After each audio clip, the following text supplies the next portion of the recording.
बहुत सारे लोग कहते हैं परमेश्वर क्या चाहता है हमें तो पता ही नहीं है। बाइबल में एक बात मेंशन की गई है कि प्रभु आपसे और मुझसे क्या चाहता है, खास तौर पे अपने चुने हुए लोगों से, अपने चेलों से वो क्या चाहता है। कितने चेले हैं यहाँ पर? विश्व जी के चेले कितने हैं? अपने कामों से दिखाते हैं कम चेले हैं। ठीक है, हुआ गाड़ी बैक गियर क्यों मार गई? क्योंकि चेला बनने का भाई एक मूल्य है। हम सब शब्दों में कहते हैं हम चेले हैं, लेकिन चलते नहीं है। संडे संडे पर हालेलुया प्रेज़ द लॉर्ड गाया और उसके बाद क्या करते हैं?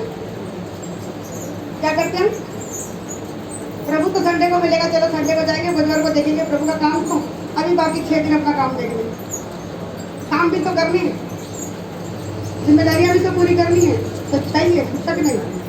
लेकिन प्रभु आपसे मुझसे क्या चाहते हैं कि वो जिम्मेदारियां आप और मैं अपने तरीकों से चल के पूरी नहीं करते। हम विक्टोरियस नहीं हो सकते उन समस्याओं के ऊपर, क्योंकि परमेश्वर पहले ही अनुभव ले चुका इन बातों का। वो मनुष्य रूप लेकर आया, उसने अनुभव किया कि संसार में बहुत कलेश है। अगर उसको परमेश्वर का बेटा होने पर परमेश्वर के अपने पिता के साथ समय बिताने की जरूरत थी, प्रार्थनाओं की जरूरत थी और आंसू बहा बहा कर प्रार्थना करने की अगर उसको जरूरत थी, तो आपको और मुझको कितनी ज्यादा जरूरत है? हाँ या ना? अगर वो परमेश्वर का बेटा होगा, वो सिर्फ शब्द बोलता कम हो जाते, लेकिन उसने भी एक अच्छा एग्जाम्पल सेट किया। उसने आंसू बहा बहा कर लिखा, देह में रहने के दिनों में, इब्रानियों में बहुत बड़ी फतेह को पढ़ चुके 5वीं अध्याय की 7वें आयत में लिखा है कि परमेश्वर जी ने अपनी देह में रहने के दिनों में क्या किया था? आंसू बहा बहा कर, रो रो कर क्या किया? प्रार्थना की। ऊंचे स्वर से, एक और बात किया, ऊंचे स्वर से प्रार्थना करी। और किस कारण सुनी गई? भक्ति के कारण उसकी प्रार्थना सुनी गई। भक्ति क्या है? आज्ञा पालन करना भक्ति है। आप और मैं जब प्रार्थना करते क्यों सुनी नहीं जाती? समझ जाना कि आप आज्ञा पालन में हो ही नहीं। हमारे परमेश्वर ने आपको और मुझको 2 कान दिए, तो वो बहरा नहीं है। ये शायद उनसे बिल्कुल क्लियर बताता है कि वो उसका हाथ, यहोवा का हाथ ऐसा छोटा नहीं हो गया कि वो दया ना कर सके। वो बहरा नहीं है कि आपकी और मेरी प्रार्थना ना सुन सके। कान है उसके पास, लेकिन तुम्हारी ही पापों के कारण तुम्हारी भलाई नहीं होती। किसके कारण भलाई नहीं होती? पापों के कारण। हमारे पास, दूसरों के पापों के कारण नहीं। उसने ऐसा कर दिया मेरे साथ, उसने ऐसा कर दिया, हम हमेशा दोष लगाते हैं। उसने ऐसा किया इसलिए मेरे साथ ऐसा होगा, कभी मत कहिए। आपकी और मेरी जिंदगी में दूसरे लोग समस्या पैदा कर सकते, लेकिन तोड़ने की ताकत हमारे हाथ में। अगर आप आज्ञा पालन में, तो लिखा कि जितने हथियार तेरी हानि के लिए बनाए जाएंगे, मुझसे कोई सफर ही नहीं होगा। करने तो कितना कर लेगा वो? याकूब के घराने पे कोई तंत्र मंदिर चलेगा ही नहीं। तो ये वाली स्टेटमेंट बिल्कुल झूठी कहलाएगी कि फलाने बंदे ने मेरे साथ बुरा कर दिया। कारण ये आप उसमें इसलिए कि आप आज्ञा पालन में नहीं हो, आप समर्पण में नहीं हो। जो बातें परमेश्वर कह रहा है आप उसको सुन के चल ही नहीं रहे हो, इस कारण आप और मैं तुम में आ जाते हैं। क्योंकि साफ लिखा कि आज्ञा ना मानने वालों के जीवन में कौन काम करता है?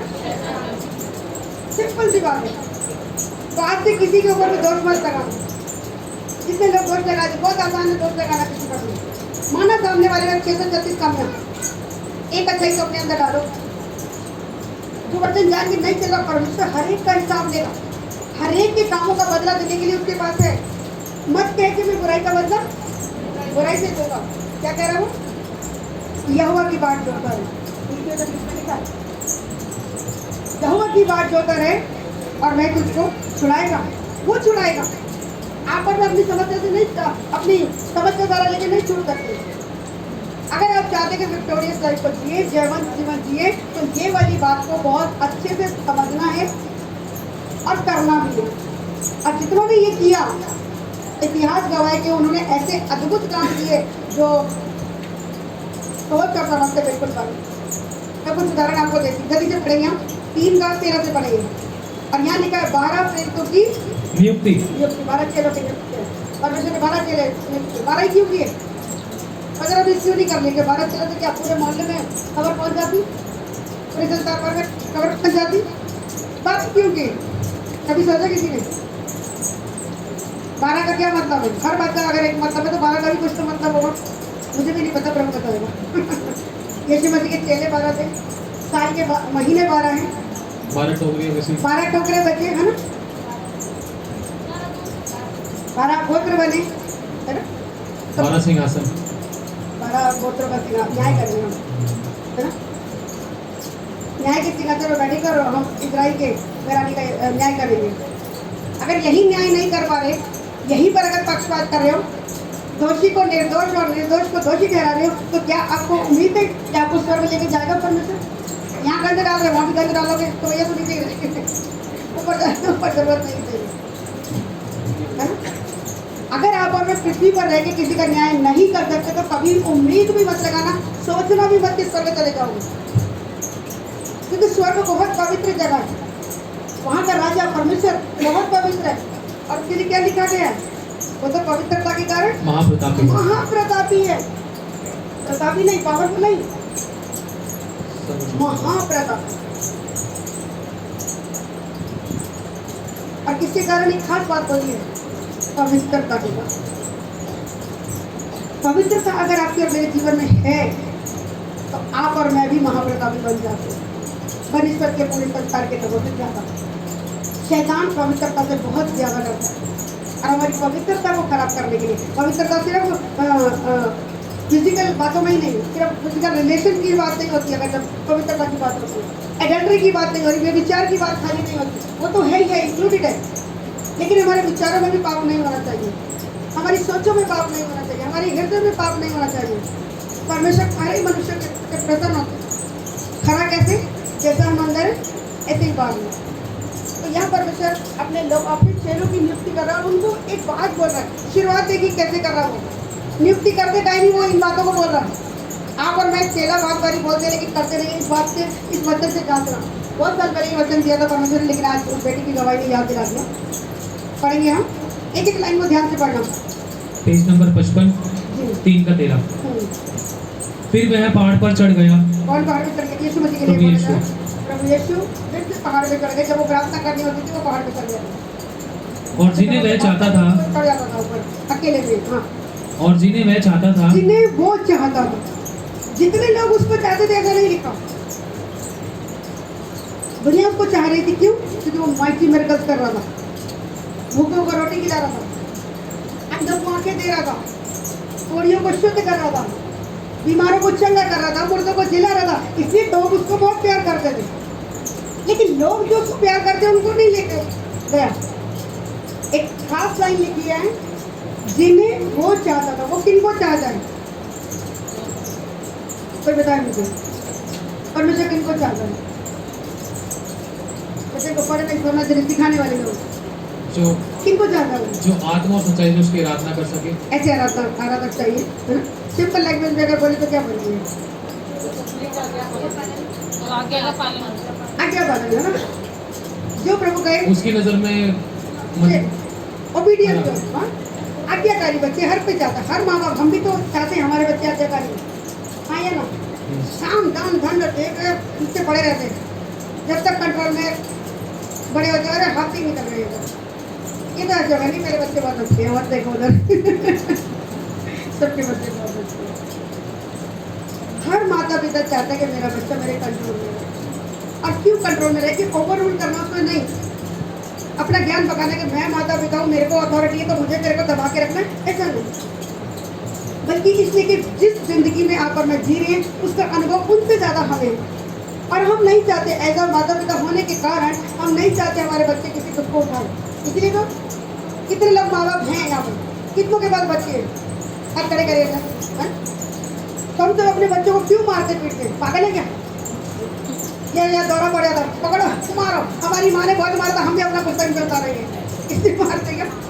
इसलिए मारते क्यों? मारते ये डांटते क्यों है? बताइए, अपने बच्चों को आपने कभी मारा या नहीं मारा? कितनों ने मारा और कितनों ने खुद मार खाई है? अपने टाइम में बहुत, मैं तो झाड़ू से बहुत पिटी हूँ,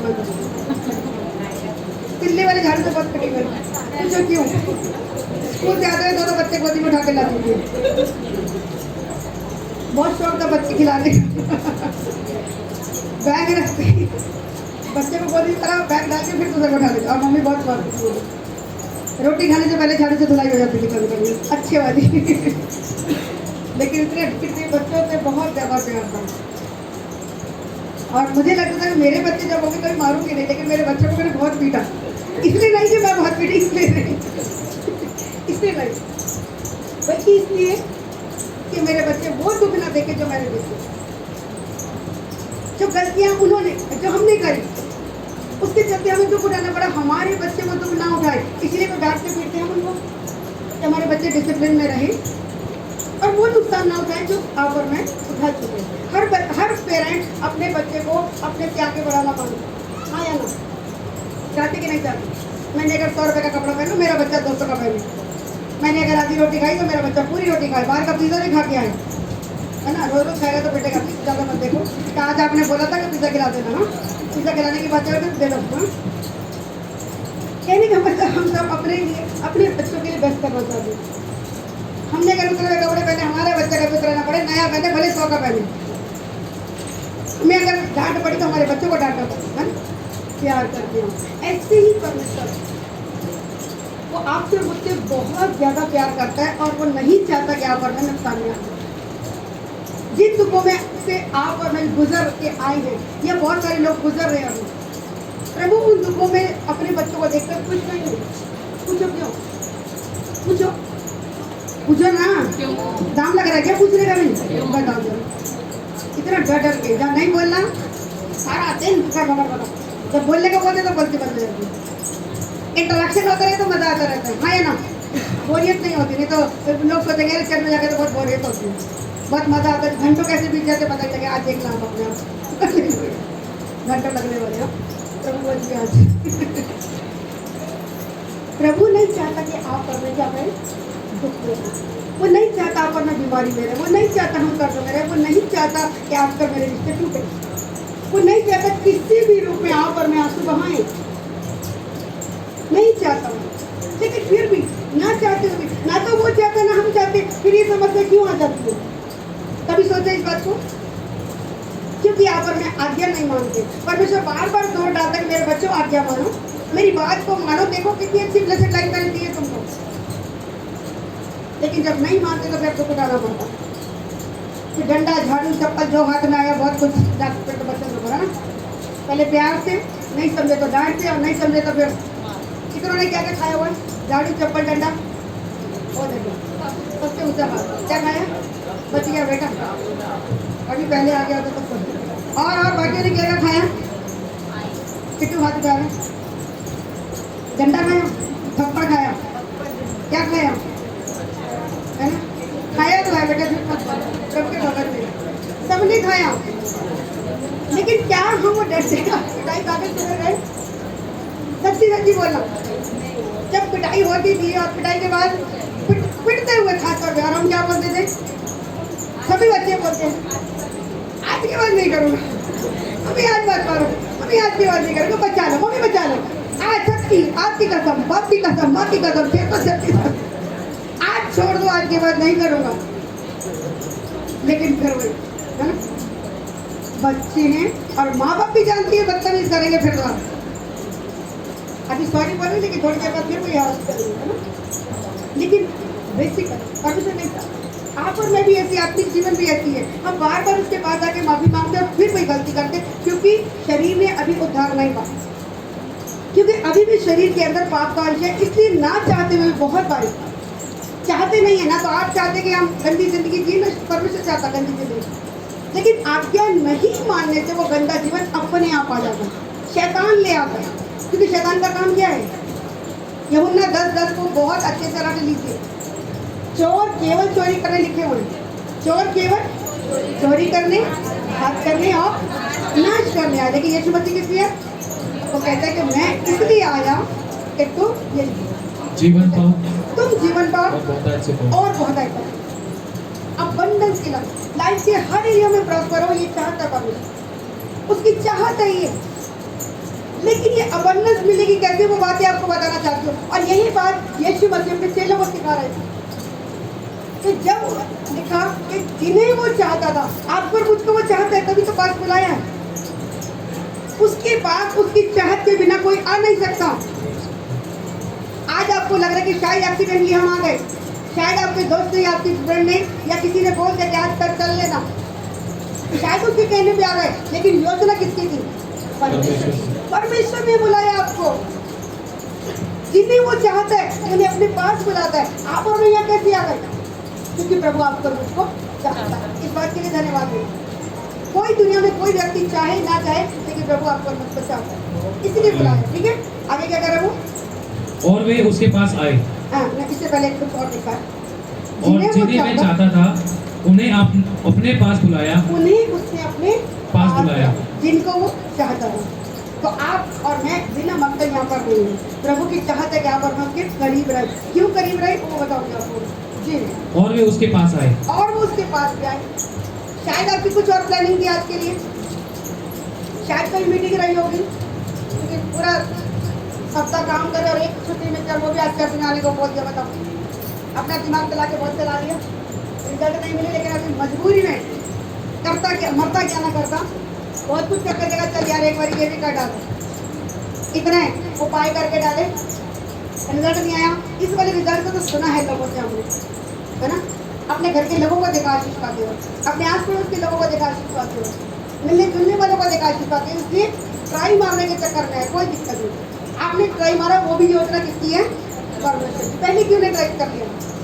आज ही ट्राई करने क्यों है? क्योंकि परमेश्वर की योजना में होगा। इसीलिए आप यहाँ पर हो कि सारे एजेंडा को पीछे रखे, सारे उद्देश्य को पीछे करके, सारी मीटिंग्स को पीछे करके आपने क्या चाहा? आज तो भैया कुछ जो है चर्च करना, और आज आए हैं तो बिना कुछ लिए जाएंगे नहीं। परमेश्वर हर एक को आशीष देता है। हरे भैया, तो आपकी जैसी जरूरत है परमेश्वर आपको देगा। बोलो आमीन। कोई भी यहाँ से खाली हाथ नहीं जाने वाला। अरे भैया, आमीन। कोई खाली हाथ नहीं जाएगा। जिसकी जैसी भावना है, जैसा जिसका विश्वास है, वैसा वो दिखेगा। ठीक है, विश्वास करने वालों के लिए सब कुछ होगा। और कुछ नहीं तो यीशु को तो साथ लेके जाएगा। तो यीशु साथ चल रहे तो फिर तो कोई दिक्कत ही नहीं। जहाँ यीशु रहेंगे अपने आप की जरूरत पूरी कर देंगे, तो भले का सौदा है ना, तो आ जाएंगे, है ना? तो यहाँ वो कह रहा है कि जितनों ने उसको बुलाया, जिन्हें वो चाहता था उन्हें अपने पास बुलाया, और वो उसके पास आए। एक छोटा सा स्टार बनाओ, पढ़ देंगे जरा इसको। 13 मत्ती का 13।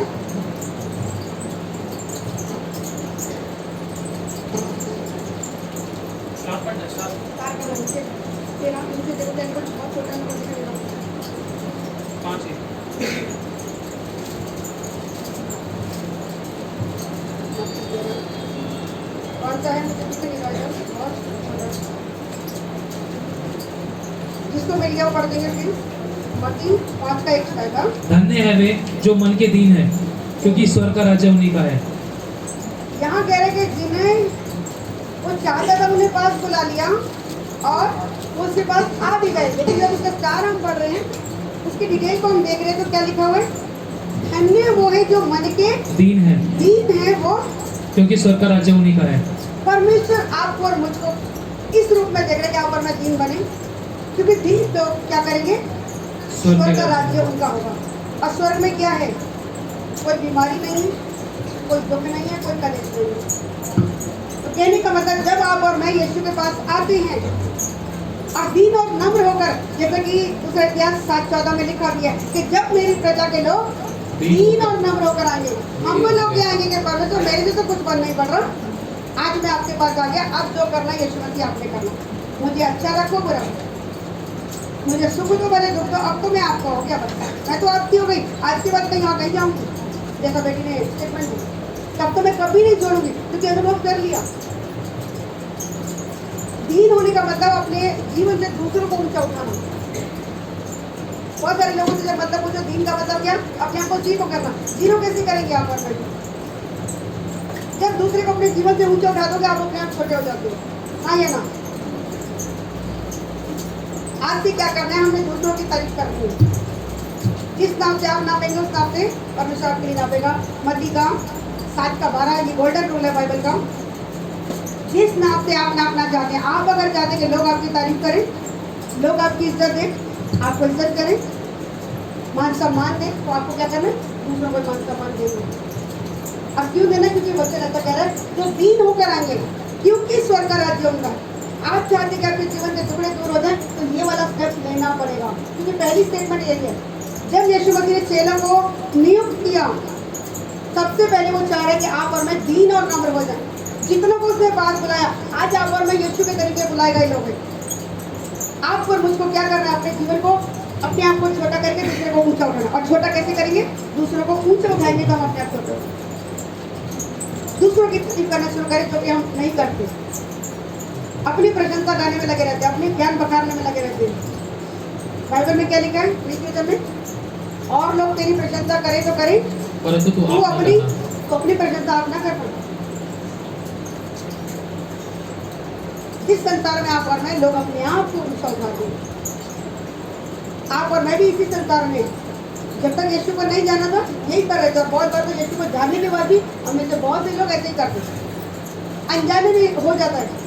जब मैं भी नहीं आई अपनी सिस्टर के लिए जाती थी हॉस्पिटल और घर आके गवाही देती थी, चमत्कार जब होते तो मेरे हस्बैंड को मैं बताती थी, तो वो एक सवाल पूछते थे, प्रार्थना किसने करी? और मैं क्या कहती, मैंने करी। और किसने करी? मैंने करी। और किसने करी? और तो कोई था ही नहीं। ये मैं अनजाने में करते, अपने आप को खुश नहीं करी, लेकिन दूसरे तो पता नहीं था। और जब दी मैं तो मैंने कहा मैंने करी। और एक दिन प्रभु की आत्मा ने मुझे पकड़ा, आजा बेटा, बहुत मेहनत है, बहुत बकरी की तरह में आ रही है, आ जाओ। अब अगर दोबारा ये मैं आ गई ना तो फिर ये अंदर से एक आवाज आई, तो मैंने क्या किया? उन्होंने पूछा, अपनी सवाई दे रही हूँ। हस्बैंड ने पूछा कि किसने किया? भाई मैं क्योंकि मैं नहीं करा। फिर वो एक वचन याद दिलाया, लूका का 17:10। जितने सेवक लोग हैं इस बात को जरूर से अपने जीवन में रखें, जैसे मैंने कल योग के चैप्टर में सिखाया था। बहुत सारी अच्छाइयाँ थी, परमेश्वर उसके लिए स्टेटमेंट दे रहा है कि वो खरा है, खुदा का डर रखने वाला है, हाँ धर्मी है, लेकिन उसके जीवन में भी क्या आया? मैं तो अपने कामों में भरोसा करूँगा ना। क्या कह रहा है? उसको निश्चित था कि मेरा छुड़ाने वाला जीवित है, लेकिन मैं चर्चा किसी करूँगा, याद किसको करूँगा? अपने अच्छे कामों को। देख, मैं तो अपनी आंखों के विषय में वो अच्छा मान रही है, मैं तो अनाथों का न्याय चुकाता हूँ, मैं तो विधवाओं का न्याय चुकाता हूँ। अपने अच्छे कामों को बहुत खुश कर रहा है। देख, मैंने तो ये सब किया, मेरे साथ तो कुछ बुरा हो ही नहीं सकता। और मुझे आ जा बैठ बातचीत करने में, इतना तूने भलाई करी, आ जा। और उसने क्या किया? एक स्टेटमेंट हमें पड़ा, उसके दांत तो तले। अरे ये क्या हो गया? मैंने क्या कह दिया? अब मैं कुछ ना कहूँगा। अब मैं कुछ ना कहूँगा। जब परमेश्वर ने उसको याद दिलाया कि जब मैंने आसमान बनाया तो कहाँ था? समुद्र की हद ठहराई, समुद्र बनाया, तू कहाँ था? तू था वहाँ पे। जब समस्या है, जब तुझे प्रॉब्लम किया, तू था वहाँ पे? नहीं था। अगर मैं तुझे बुद्धि ना दूँ तो तू 1 रुपया नहीं कमा सकता। आज आपसे मुझसे परमेश्वर बात कर रहे आप और मैं अपना ज्ञान बहुत बताते कि मैं बहुत अच्छी थी, मैं बहुत अच्छा था, मैंने बहुत अच्छी पढ़ाई करी और अच्छी जॉब को पाया और इसलिए मैं अच्छी अर्निंग कर रहा हूँ। मैंने बहुत अच्छी मेहनत करी, बहुत मेहनती था मैं, या बहुत मेहनती थी, इसलिए मैंने घर बना लिया, ये अपना बिजनेस स्टार्ट कर लिया। आप और मैं अपने काम में बहुत बड़ी खुश करते, लेकिन परमेश्वर नहीं चाहता। चेलों से तो खास तौर पर ये उम्मीद नहीं लगाता वो कहता कि जो कुछ कर लिया प्रभु, मुझसे तो कुछ बनी नहीं पड़ा, जो करा दिया आपने करा दिया। अगर ये स्टेटमेंट दे दिया मैं नहीं आती तो एक दिन बहुत बुरी तरीके से गिरने वाली। बहुत लोगों को मैं देखिए परमेश्वर ये चीज़ें सिखाना मांगता है। हो सकता है इंटेंशनली आप ना कह रहे हो कि मैंने ये काम किया, मैंने किया, आप अनजाने में, किसी ने पूछा भाई किसने कर दिया, तो भाई मैंने तो की प्रार्थना अनजाने में। लेकिन वो अनजाने में मैं जो निकल रही है प्रभु देख रहा है। अब प्रभु से बढ़कर शैतान देख रहा है, ले भाई मैं कहा तुम आ गया, मैं करी तो मुझे तो ऊपर से नीचे फेंक दिया, अब ये मैं कर रही हूँ, तुमको कुछ देख नहीं रहा तू। हाँ, तो प्रभु चाहते हैं कि आपके और मेरे अंदर से मैं का आत्मा निकल जाए, लूसीफर का आत्मा निकल जाए, हमें मैं निकल। सेवकाई अच्छी हो गई, प्रार्थना अच्छी हो गई, गाना अच्छा गा लिया, बजाना अच्छा कर लिया, कुछ भी अच्छा अगर आपने मैंने कर लिया, या नौकरी अच्छी कर ली, या अपने घर गृहस्थी को बहुत अच्छे से संभाल लिया, तो क्या कहना? प्रभु आपने करवा दिया, प्रभु यीशु आपकी दया है, आपने करवा दिया। आप ना हिम्मत देते तो मैं नहीं करता। काम हमें ही करना, लेकिन इज्जत किसको देनी है? और मन सब परमेश्वर का। और इसके साथ साथ क्या सीखा हमने कल अय्यूब के चैप्टर में, जब आप और मैं दुख में होते हैं, परेशानी में होते हैं, और मुझे चाहता है कि हम क्या करें? अपने सताने वालों को माफ करें और प्लस में उनके लिए प्रार्थना करें। अय्यूब ने भी जब ऐसा किया, उसके जिन दोस्तों ने उसके साथ बुराई की, क्या उसको कहते कि तू अपने परमेश्वर को कोस और क्या कर, बुरा बोला कि अपने परमेश्वर को, तो अय्यूब ने कहा नहीं करूँगा। और हम वो बीमार हुए थे बुरा क्या करने के कारण, परमेश्वर की निंदा करने के कारण वो बीमार हो गए। तो परमेश्वर ने क्या कहा? अय्यूब के पास जाओ, अय्यूब भी तुम्हारी प्रार्थना करेगा, मैं उसकी प्रार्थना सुनकर तुम्हें पूरा करूँगा। अय्यूब को बोला तू उनके लिए प्रार्थना कर। अब क्योंकि बहुत बुरा वाला बोल रहे थे दोस्त, अब बुरा करने वालों के लिए आप और मैं प्रार्थना नहीं कर पाते, लेकिन प्रभु चाहता है चेले होने के नाते आप और मुझको माफ करना सिखाना चाहता है कि जब हम दुख में, आपके दुख का एक कारण ये भी हो सकता है कि आप दूसरों के लिए प्रार्थना नहीं कर रहे, सिर्फ अपनी लिस्ट लगा के बैठे, राशन लिस्ट की तरह, प्रभु मुझे ये दे दो, ये दे दो, ये दे दो, मत करिए। आपको अगर कोई ब्लेसिंग नहीं है, घुटने टिकाइए और क्या किए, आराधना करके दूसरों के लिए प्रार्थना करके छोड़ दीजिए, सामने वाले को माफ कीजिए, जिसके लिए भी मन के अंदर प्रवाद है उस नाम को लीजिए और क्या बोलिए, प्रभु यीशु मैं आपके नाम से, यीशु के नाम से इस भाई को या इस बहन को या इस शख्स को माफ करता हूँ और चाहती हूँ कि इसके जीवन में जो भी घटी है पूरी हो जाए, इसके पाप क्षमा हो जाए, ये अच्छी जिंदगी पाए। जो जो चीज़ें आप अपने लिए चाहते हैं वो चीज़ें सारी मांगिए उसके लिए और मांग कर छोड़ दीजिए, धन्यवाद करके छोड़ दीजिए, प्रभु आपने दे दिया और ज़्यादा लंबा समय नहीं लगेगा, मैं विश्वास करके कहती हूँ परमेश्वर बहुत जल्दी आपको छुटकारा देगा, क्योंकि प्रभु आपको दूसरों के लिए जीना सिखाना मांगे। चेलों का जीवन क्या था, यीशु मसीह का जीवन क्या था, आप और मैं किसके चेले कहलाते हैं, किसके, यीशु मसीह के। तो यीशु मसीह ने क्या किया हमें पता होना चाहिए, क्या किया, जान उसने क्यों दी, क्रूस की मौत में, क्रूस क्यों लटकाया गया यहाँ पे, सिर्फ नहीं हमारे लिए नहीं, ये सिर्फ याद दिलाने के लिए कि अपनी मैं को मारना है। यीशु मसीह ने क्रूस की मौत सही, क्यों, उसने कोई बुराई नहीं करी, उसने कोई पाप नहीं किया, वो आपके और मेरे अधर्मों का बोझ लेकर ऊपर चढ़ गया क्रूस पर और सब कुछ पूरा किया जिसकी आपको और मुझको जरूरत थी। अब क्रूस पे चढ़ के भी क्या कह रहा है, पहला कलमा क्या दे रहा है, मरते टाइम इंसान क्या बातें बोलता है, हंसी मजाक करता है या खास बातें बोलता है, मरते टाइम जो शब्द होते हैं कोई खास बातें बोलेगा ना कि उसको पता है मेरा टाइम ज़्यादा नहीं है, तो बहुत खास बातें बोलता है, बहुत सी बातें यीशु मसीह ने बोली, लेकिन उनमें से 7 कलमे जो हम गुड फ्राइडे के दिन पढ़ते हैं,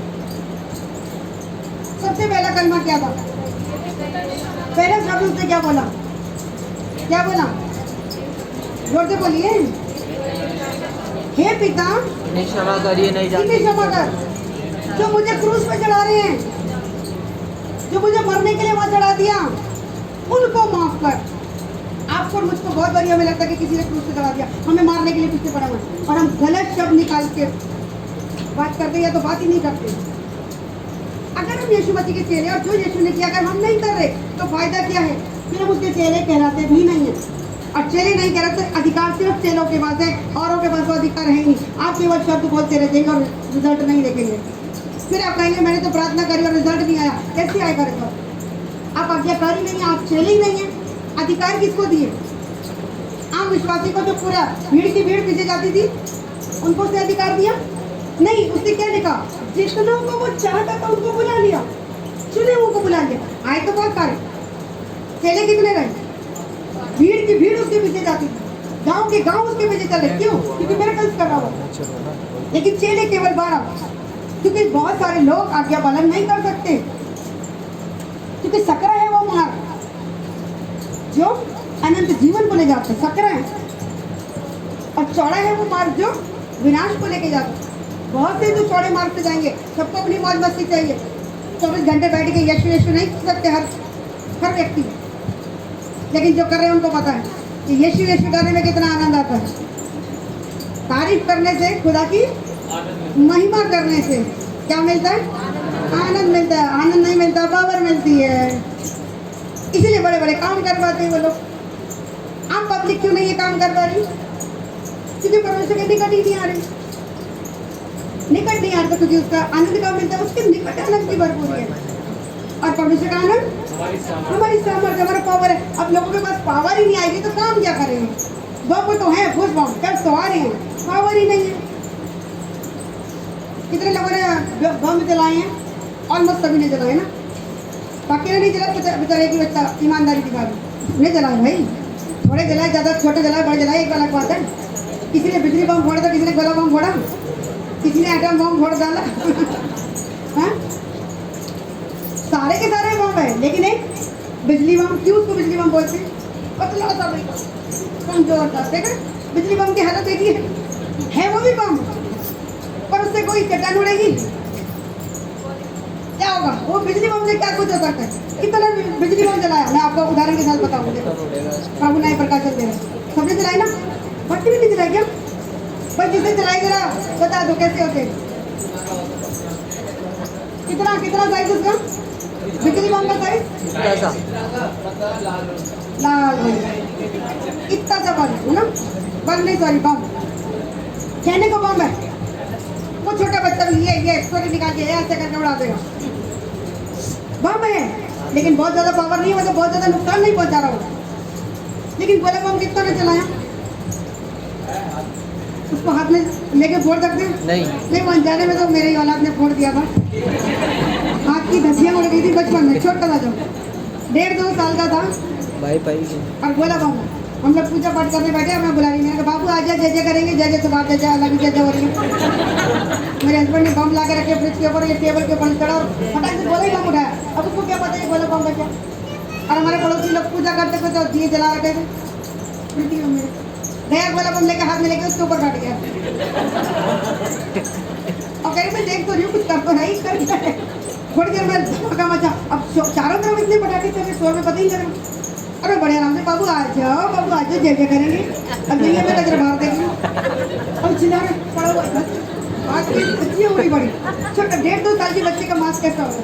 और अगर गोला बम फूट जाए हाथ में, समझिए बम एक बिजली बम भी है, बम एक गोला बम भी है, उसमें ज्यादा पावर है। और उससे बड़ा एक और बम, कौन सा बम? क्लासिक। अरे एक बोला ना, समझ ना सुलेमानी।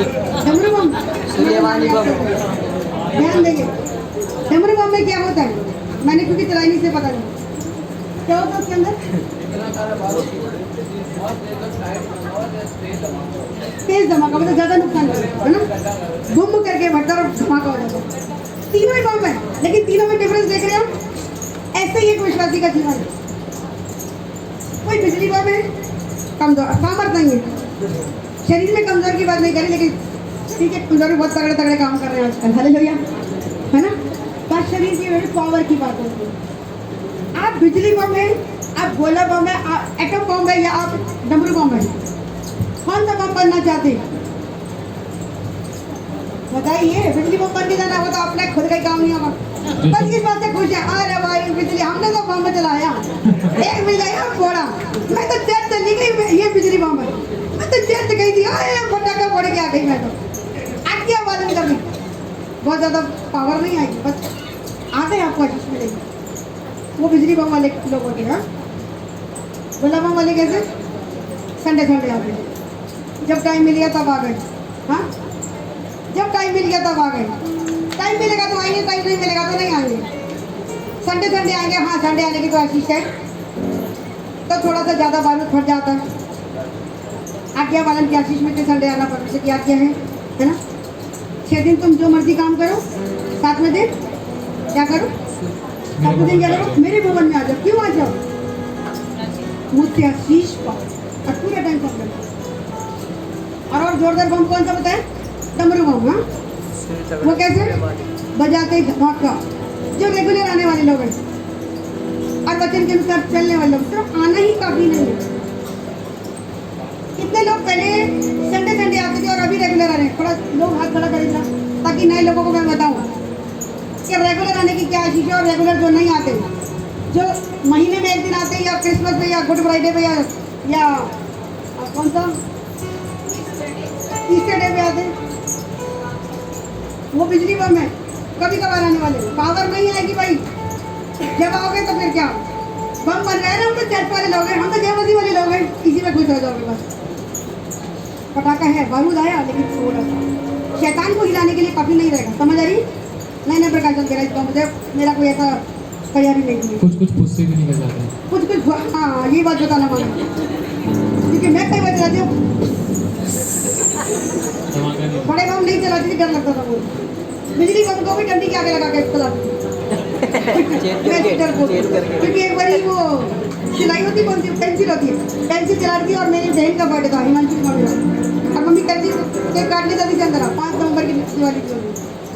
और जरा सा उधर को सुना, वो पेंसिल से हाथ जल गया, ऐसा डर बैठा, मैं आज दिन तक बम नहीं चलाती, और किसी को जलाते देखती तो मेरी जान वो ऐसा डर बैठ गया, कपड़े भी जल गए, मेरा हाथ भी जल गया, मन में डर आ गया, मैंने कहा नहीं सकती।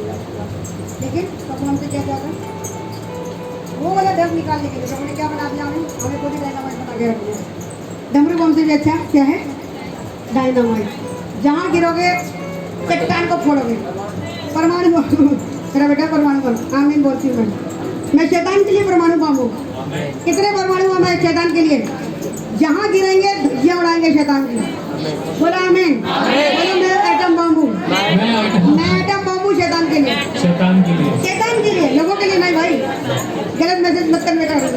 अंदर पासा भी ऐसे कहते हैं बहुत बम है, जरा बुलाना इसको। कितनी बम है ये बुला जरा। गर्दन मत पकड़वा देना बेटा। हम शैतान के लिए एक बड़ी सरगर्मी बनना चाहते हैं। प्रभु चाहते हैं कि आपके और मेरे जीवन में ऐसा बारूद हो। और ये बारूद कैसे आएगा? आज्ञा पालन करके, और किसी तरीके से आ ही नहीं सकता। प्रभु चाहते जिन्हें वो चाहता है वो अपने पास बुला लेता है।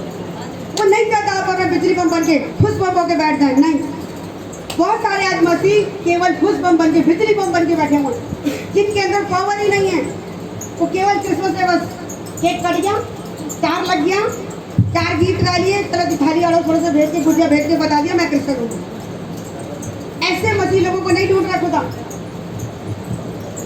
मैं हमेशा एक शब्द बोलती हूँ, वो कैसे क्रिश्चियन को ढूंढ रहा है? रैडिकल क्रिश्चियन को। मतलब मैं हर बार पूछ जाती, हर बार बताते, हर बार बताते, बता दो कोई मुझे, कोई अंग्रेज बैठा है तो यहाँ। रैडिकल क्रिश्चियन, रैडिकल मतलब नहीं, झट से काम करता है ना। जैसे परमेश्वर का मैसेज आएगा, बेटा इसको बचाने जाना, तुरंत उठ जाना, फुर्ती कर। लिखा जो परमेश्वर के काम को आलस्य से करते वो श्रापित है। आपको मुझको श्रापित नहीं बनना, आपको मुझको क्या बनना है? आशीष बनना है और आशीष का कारण बनना है। आशीष पानी और आशीष का कारण बनना है। हालेलुया। परमेश्वर हमसे चाहता है, दोबारा से पढ़ेंगे इसको। जिन्हें वो चाहता था उन्हें अपने पास बुलाया और वो उसके पास आ भी गए। आप और मैं आ भी गए। अब वो क्या चाह रहा है? उसने 12 पुरुषों को नियुक्त किया कि वो उसके साथ रहे। साथ नहीं रहे, साथ रहे। वो क्या चाहता है कि आप और मैं, जब आप और मैं बुला लिए गए हैं परमेश्वर के पास, अब हमें क्या करना है? किसके साथ रहना है? यीशु मसीह के साथ साथ रहना है। ये डिमांड करता हूँ। तो यीशु मसीह के साथ साथ कैसे रहेंगे? हम किसी के साथ साथ है कैसे पता लगता है? जहाँ बुलाए जाए वहाँ हाजिर, चाहे दिन को बुलाए, चाहे रात को बुलाए, चाहे सोमवार बुलाए, चाहे बुधवार बुलाए, चाहे संडे बुलाए, कभी बुलाए हाजिर है। यीशु मसीह के साथ साथ रहने में क्या फायदा? उसके साथ जब चलते फिरते हम उसके हाव भाव को देखते, उसके लाइफ स्टाइल को देखने को मिलता है कि यीशु मसीह कैसा जीवन जीते। चेले यीशु मसीह के जीवन को जानते थे कि वो क्या कर रहे हैं। कब वो भीड़ में जा रहे, कब वो सेवा कर रहे, कब वो अकेले हो जाते, कब वो थक जाते, कब वो प्रार्थना के लिए निकल जाते, और उसके बावजूद भी क्या करते? दिन भर उन्हें प्रार्थना की नौबत नहीं आती थी। केवल वो शब्द बोलते थे और पूरे होते थे। हाँ या ना? भोर होने से बहुत पहले प्रार्थना कर लिया करते थे, लेकिन दिन भर क्या करते थे? केवल शब्द बोलते थे और पूरे होते थे। क्यों? क्योंकि वो डायनामाइट थे पूरे। जहाँ वो खड़े हो गए शैतान टिक नहीं सकता। एक बार वो कहाँ से निकल के जा रहे थे? गंदे से रखी जगह से। मलिका के एक व्यक्ति का जिसका जो दुष्टात्मा से झगड़ा, सांतलों से झगड़ा हुआ था। यीशु मसीह उसको कुछ नहीं कह रहे कि यहाँ से रास्ता खाली कर, हट यहाँ से, नहीं। कुछ दुष्ट आत्मा से भरा व्यक्ति कह रहा है यीशु मुझे अभी मत दे। क्या तू मुझे निकालने है? क्या तू मुझे समय से पहले निकालने है? यीशु मसीह ने कुछ नहीं कहा। दुष्ट आत्मा खुद निकल के जाने को तैयार हो गई। जहाँ यीशु मसीह आ गए, जहाँ यीशु की प्रेजेंस आ गई, जहाँ उसकी उपस्थिति लग गई, वहाँ से दुष्ट आत्मा भाग के जाएगी। खदेड़ेंगी नहीं वो हमसे और आपसे डरती है। पता है आपको? ये प्रकाशन नहीं है लोगों के पास। आज दुनिया के लोग क्यों डरे हुए हैं? अभी किसी के ऊपर कुछ ऊपरी चक्कर हो, जैसे वो बहन के साथ हो रहा था अल्टा पल्टी। अभी दुनिया के किसी बहन के पास ऐसा हुआ होता ना, तो वो क्या करता? सीधा जाता किसी और जगह पर, किसी गंडे तमीज वाले। पक्की बात, जो भूत उतारते है ना, कोई झाड़ू मार के उतारता है, कोई थप्पड़ मार के उतारते हैं। और भाभी जी तो क्या बोला? थप्पड़ मार, खींच से थप्पड़ मार मार के क्या कहे कि जिन है इसके अंदर से, इसका जिन निकाल के बोतल पैक करो। और आज कितने साल हो गए, वो अभी तक ठीक नहीं है। अभी प्रार्थनाओं के बाद काफी इंप्रूवमेंट है उनके अंदर।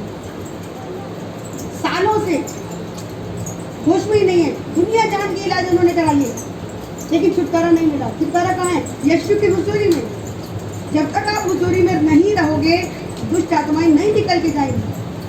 आप वचन को जानकर वचन के अनुसार नहीं चलोगे, दुष्ट आत्माएं काम करेंगी आपके जीवन में। सबसे बढ़िया शैतान के लिए सबसे अच्छा प्लेग्राउंड कौन है? वो लोग जो यीशु के वचन को जानते हैं लेकिन उसके अनुसार चलते नहीं है, जिन्हें आज्ञा पता है क्या करना और क्या नहीं करना, डू एंड डोंट की पूरी लिस्ट पता है, पूरी नहीं तो मैक्सिमम पता है, लेकिन अकॉर्डिंगली चलते नहीं। सबसे बढ़िया प्लेग्राउंड है वो शैतान के लिए। ध्यान से सुनिए सारे आप। बहुत से लोगों के जीवन में शैतान काम कर रहा है। किसी को नौकरी नहीं है, किसी को बिजनेस नहीं है, किसी को बच्चे नहीं है, किसी की शादी नहीं हो रही, किसी का कुछ, किसी का कुछ। किसी किसी के जीवन में प्रभु ने सब ठहराया है, ठीक है, और सबके साथ ये चीज़ नहीं है। प्रभु हमारे पेशेंस लेवल को चेक करता है कि जब हम सब कुछ अच्छा अच्छा करें, अच्छा अच्छा मिल रहा है, तब हम परमेश्वर का धन्यवाद बहुत अच्छे से करते हैं। लेकिन जब नहीं मिल रहा तब हम धन्यवाद कर रहे हैं। जब लिखा वो धर्मी को परखता और अच्छे से परखता है, लेकिन परख इसलिए नहीं हो रही कि आप और मैं मर जाए, बल्कि इसलिए कि कुछ बड़ा देने जा रहे हैं वाला परमेश्वर, और वो आपको टेस्ट कर रहा है कि क्या ये इसके लिए एलिजिबल है या नहीं है, इसके योग्य है या नहीं। हम सब संसार में नौकरियाँ की है बहुत लोगों ने, है ना। जब एग्जाम आता है किसी बड़ी लेवल को, नई पोजीशन को पाने के लिए, तो एग्जाम किस लिए आता है कि आपको फेल कर दे, डिमोशन हो जाए या प्रमोशन हो जाए। किसके होता है एग्जाम को? प्रमोशन के लिए। हालेलुया। ऐसे ही आत्मिक जीवन में भी होता है। आपको मुझको प्रमोशन देने के लिए कुछ समस्या आती है, वचन सीखने के कारण समस्या आएगी। वचन में लिखा है मत्ती का 13वां अध्याय, तो बीज बोने वाला दृष्टांत है, उसको पढ़ना। उसमें एक लाइन लिखी हुई है, वचन को सीखने के कारण मनुष्य के ऊपर सताव आता है। वो सिर्फ इसलिए कि आपको जो सिखाया गया है आप उसको अप्लाई कर रहे हो या नहीं कर रहे, सिर्फ इस बात के लिए और किसी बात के लिए नहीं। आपने उसको अप्लाई कर दिया, आपकी प्रमोशन हो जाएगी। हालेलुया। और आपने अगर अप्लाई नहीं किया तो क्या होगा? प्रमोशन की जगह डिमोशन हो जाएगा, आपकी आयु ब्लेसिंग भी चली जाएगी। आज बहुत से लोग यही पोजीशन में, बजाय प्रमोशन के डिमोशन हो गए। प्रभु के पास आए, प्रार्थना करी, चमत्कार मिले। चमत्कार स्टार्टिंग में दिखाता था, पहले चमत्कार दे देते, आ मेरे बच्चे, आज कभी दो, आज चॉकलेट दो, सिखाता है कि देख जो काम कोई नहीं कर सकता मैं करके दिखा रहा हूँ। लेकिन कुछ टाइम बीतने के बाद फिर वो चेक करता है। क्या करता है? चेक करता है। क्या चेक करता है? कि जो इनको सिखाया, हालेलुया, प्रेज़ द लॉर्ड करना भाइयों पहले बहुत अच्छा है, आसान है, पर जब आप सही है, सामने वाला गलत है और उसको माफ करना बहुत मुश्किल काम है। आसान नहीं है लेकिन असंभव भी नहीं है। अगर आप वचन का सहारा लोगे तो आप माफ कर पाओगे, अदरवाइज माफ नहीं कर पाओगे। और क्या हुआ? जब एग्जाम में हम फेल हो गए तो क्या करना पड़ता है? उसी क्लास को, उसी सिलेबस को फिर रिपीट करना पड़ता है। ये भूल जाते हैं। मुझे मेरे परमेश्वर ने सिखाया कि इतने सालों से देख जो समस्या का तू झेल रही है, हर बारी तेरी एक टेस्टिंग आती है, उस टेस्टिंग में तू फेल हो जाती है। तुझे कहा जाता है माफ कर और धन्यवाद कर, और तू धन्यवाद नहीं करती है। तू माफ करती, तू धन्यवाद नहीं करती। बहुत बारी तू माफ नहीं करती, अपने मन को कठोर कर लेती है। तू फेल हो रही है, इतने साल क्यों लगा? तेरी गलती की वजह से। तू आज धन्यवाद कर, रोते रोते आंसू में, तो दुख में, मैं जानता हूँ तेरे दुखों को, पर तरीका यही है बेटा आगे बढ़ने का। तू पास हो जाए इस बारी, तेरे को प्रमोशन दूंगा। और एक दिन हमारे घर में झगड़ा, रात के 2 बज रहे थे, और बहुत जोर में तकिए मुँह डाल के रो रही थी कि कब तक ये सब चलता रहेगा। अब तो यीशु मसीह आपको जान लिया। एक पर्टिकुलर एरिया में मुझे डिलीवरेंस नहीं मिल रहा था, अब मैं रो रही थी कि क्यों मेरे साथ ऐसा हो रहा है। उसी बात के लिए मैं जब दूसरों के लिए प्रार्थना करती तुरंत रिजल्ट आता। मेरी लाइफ में क्यों रिजल्ट नहीं आ रहा? और मुझे कहा तू फेल हो रही है। जब तू फेल होती है स्कूल में देख, जब फेल होते है सिलेबस को रिपीट करना पड़ता है। जिस दुख से तू भाग रही है तुझे फिर रिपीट करना पड़ेगा अगर तू फेल है तो। और मैंने कहा समझ आ गई परमेश्वर, अब मुझे क्या करना है? पास होने के लिए मुझे क्या करना है वो बताइए। प्रभु ने कहा जब तू दुख में है तू आंसुओं में कहीं नहीं छोड़ के भागना, क्योंकि आप और मैं क्या करते हैं जब दुख आता हम अपना घर छोड़ के सीधा मायके भागते हैं, बोरिया बिस्तर पैक करके। मैंने ये बहुत गलत है, लेकिन हमारा परमेश्वर क्या कहता है बिल्कुल मत करना। जब लड़ाई झगड़ा अपनी माँ के घर बिल्कुल मत जाना। मैं बहनों से एक बार फिर से बात कर रही हूँ, अगर आप चाहते जीवन जीना, कभी भी लड़ाई झगड़ा हो, सबके घरों में होता है। अपनी बैटल फील्ड को नहीं छोड़ना। शैतान सबसे पहले यही चाहता है कि लड़ाई झगड़ा हो और पति पत्नी अलग हो जाए, क्योंकि दोनों एक मन एक आत्मा के हो गए तो जीवन की आशीषों को पा जाएंगे। और एक मन के नहीं होते उनकी बहुत सी प्रार्थनाओं के जवाब रुक जाएंगे। आपने प्रार्थना की होगी लेकिन जवाब रुक जाएंगे। पतरस का अध्याय पढ़ लेना, पहले पतरस में लिखी है बात। जब पति पत्नी एक मन एक आत्मा के नहीं होते, बहुत सी प्रार्थना करते तो हैं लेकिन उनके जवाब नहीं आते। इसलिए पति पत्नी का एक मन होना बहुत जरूरी है। मसीह जीवन में तो बहुत जरूरी है। दुख समझ लो, दर्द समझ लो, मजबूरी समझ लो, हंस के या रो के मिल के प्रार्थना करनी सीखे। गुस्सा आएगा कोई बात नहीं, पी चाहिए शैतान को दिखाने के लिए, वो तो खुदा भी जानता है आप किस दुख में है। और थोड़ा ही टाइम लगेगा। सच मैंने अपने जीवन में इस बात को सीखने में सालों लगाए। मुझे भी सालों लगे, एक दिन का काम नहीं है, लेकिन मेरे अनुभव से मैं चाहती हूँ आप लोग ले लीजिए। कोई भी दुख है, कोई भी परेशानी है, वचन क्या कह रहा है? वचन देता नहीं मिलता। और किसने कि जब लड़ाई झगड़ा हो तो क्या करना? तो अपने बाप के घर मत जाना, अपने पिता के घर मत जाना, तब राजा तेरे रूप पीछा करेगा। तब परमेश्वर तब आपसे मुझसे खुश होगा जब लड़ाई झगड़े में बहनें अपनी माँ के घर नहीं जाएंगी। शैतान को मौका मत दीजिए। आपको लग रहा है वो बेनिफिशियर है, कोई शक नहीं, कोई माँ अपनी बच्ची को दुख में नहीं देखेगी, सच्चाई है। लेकिन अगर आप वचन को सीखकर वचन के अनुसार ना चल के अपनी समझ कर लगा लोगे, आप जेल नहीं पाओगे। समझ से आप के लिए आप टाइम भी लगाओगे, पैसा भी लगाओगे और रिजल्ट जीरो। आप चाहते हैं रिजल्ट जीरो रहे, सालों से नहीं बदलाव आया, अभी भी नहीं आएगा अगर वचन के अनुसार नहीं चले। बाइबल में साफ लिखती है कि घर को यहोवा ना बनाए तो उसके बनाने वाले की मेहनत बेकार होती है। किसके घर में लड़ाई झगड़े नहीं होते? सबके होते, थोड़ा बहुत सबके होते हैं। मसीह के घरों में क्या होती है? ये जयकार की ध्वनियों की आवाज़ आती है, लड़ाई झगड़े की माँ बहन बराबर करने की आवाज़ें नहीं आती, गाली गलौज की आवाज़ें नहीं आती। धर्मी के तंबू से जय जयकार की आवाज़ आती है। लेकिन दुष्टों के घर से अंडरस्टूड है ना? वंदन की आवाज़ नहीं होगा तो क्या लड़ाई झगड़े तेरी माँ की मेरी माँ की आवाज़ें आएंगी? यही तो करेंगे। हमें नहीं करना। अभी तक किया कोई दिक्कत, मैंने भी किया, जब मैंने भी वचन सीखा मैंने वो दिन आज कर दे मिलने चाहती मिल के आ जाए। ऐसा नहीं कि आज कोई बात नहीं होती, दोनों बात कर वचन जाएंगे। अच्छा आप भी? हाँ जी हम भी लाइन में सबके साथ होता है। आपकी शायद संसारिक बातों में हमारी आत्मिक बातों में हो जाती है, होती सब जगह, लेकिन अंडरस्टैंडिंग परमेश्वर तू हमारे साथ। मैं कुछ बोलती हूँ पतली गली से निकल के दुआ में बैठती है, वो कुछ बोलते मैं पतली गली से निकल के दुआ में बैठ जाती। प्रभु हमें पता है कि शैतान का काम, शैतान को हम जीतने नहीं देंगे। लेकिन सूर्य अस्त होने से पहले तुम्हारा क्रोध खत्म हो। अगला दिन मत चढ़ने दो, कोई मन मुटाव आ भी गया, सूर्य अस्त होने से पहले, शाम होने से पहले, मतलब तुरंत स्ट्रॉन्ग वर्ड मत बनने दीजिए शैतान। कभी कभी क्या करते, मेरी आदत है क्योंकि लड़ना नहीं आता तो मैं बोलना बंद कर दूँगी। शीत युद्ध चलता था, वो एक दिन कई दिन चलता, फिर जाके कुछ दिनों में जाकर समस्या खत्म हो गई। लेकिन अभी ऐसा नहीं, परमेश्वर ने बता कि हमें ये सब चीज़ें नहीं करनी। ठीक ना? हर बुद्धिमान स्त्री अपने घर को बनाती है और मूढ़ स्त्री उसको अपने ही हाथों से ढा देती है, अपने हाथों से ढाती है। आप मूढ़ स्त्री बनना चाहती है या बुद्धिमान स्त्री बनना चाहती है? लेकिन जो स्त्री यहोवा का भय मानते हैं, नीति वचन 31 को डेली पढ़ा करो, हर बहन पढ़ा करे। हर बहन के लिए नीति वचन 31 बहुत पावरफुल वचन है। लेकिन जो स्त्री यहोवा का भय मानती है उसकी प्रशंसा की जाएगी। बहुत सी बहनें कहती मेरी तो बेइज्जती होती रहती, सुबह से शाम तक ये गालियाँ निकालते रहते। क्यों हो रही है? क्योंकि आप आज्ञा पालन में नहीं, कारण है किया, दूसरा कोई कारण ही नहीं है। बहाने बन जाएंगे दूसरे कारणों में, लेकिन उसका बेसिक रीजन क्या है कि आप आज्ञा पालन में नहीं। आप आज्ञा पालन में आओ, देखो आगे पीछे ना वही प्यार करता दिखे पति या वही पत्नी ना दिखे आपको, इतना अच्छा रिश्ता हो जाएगा।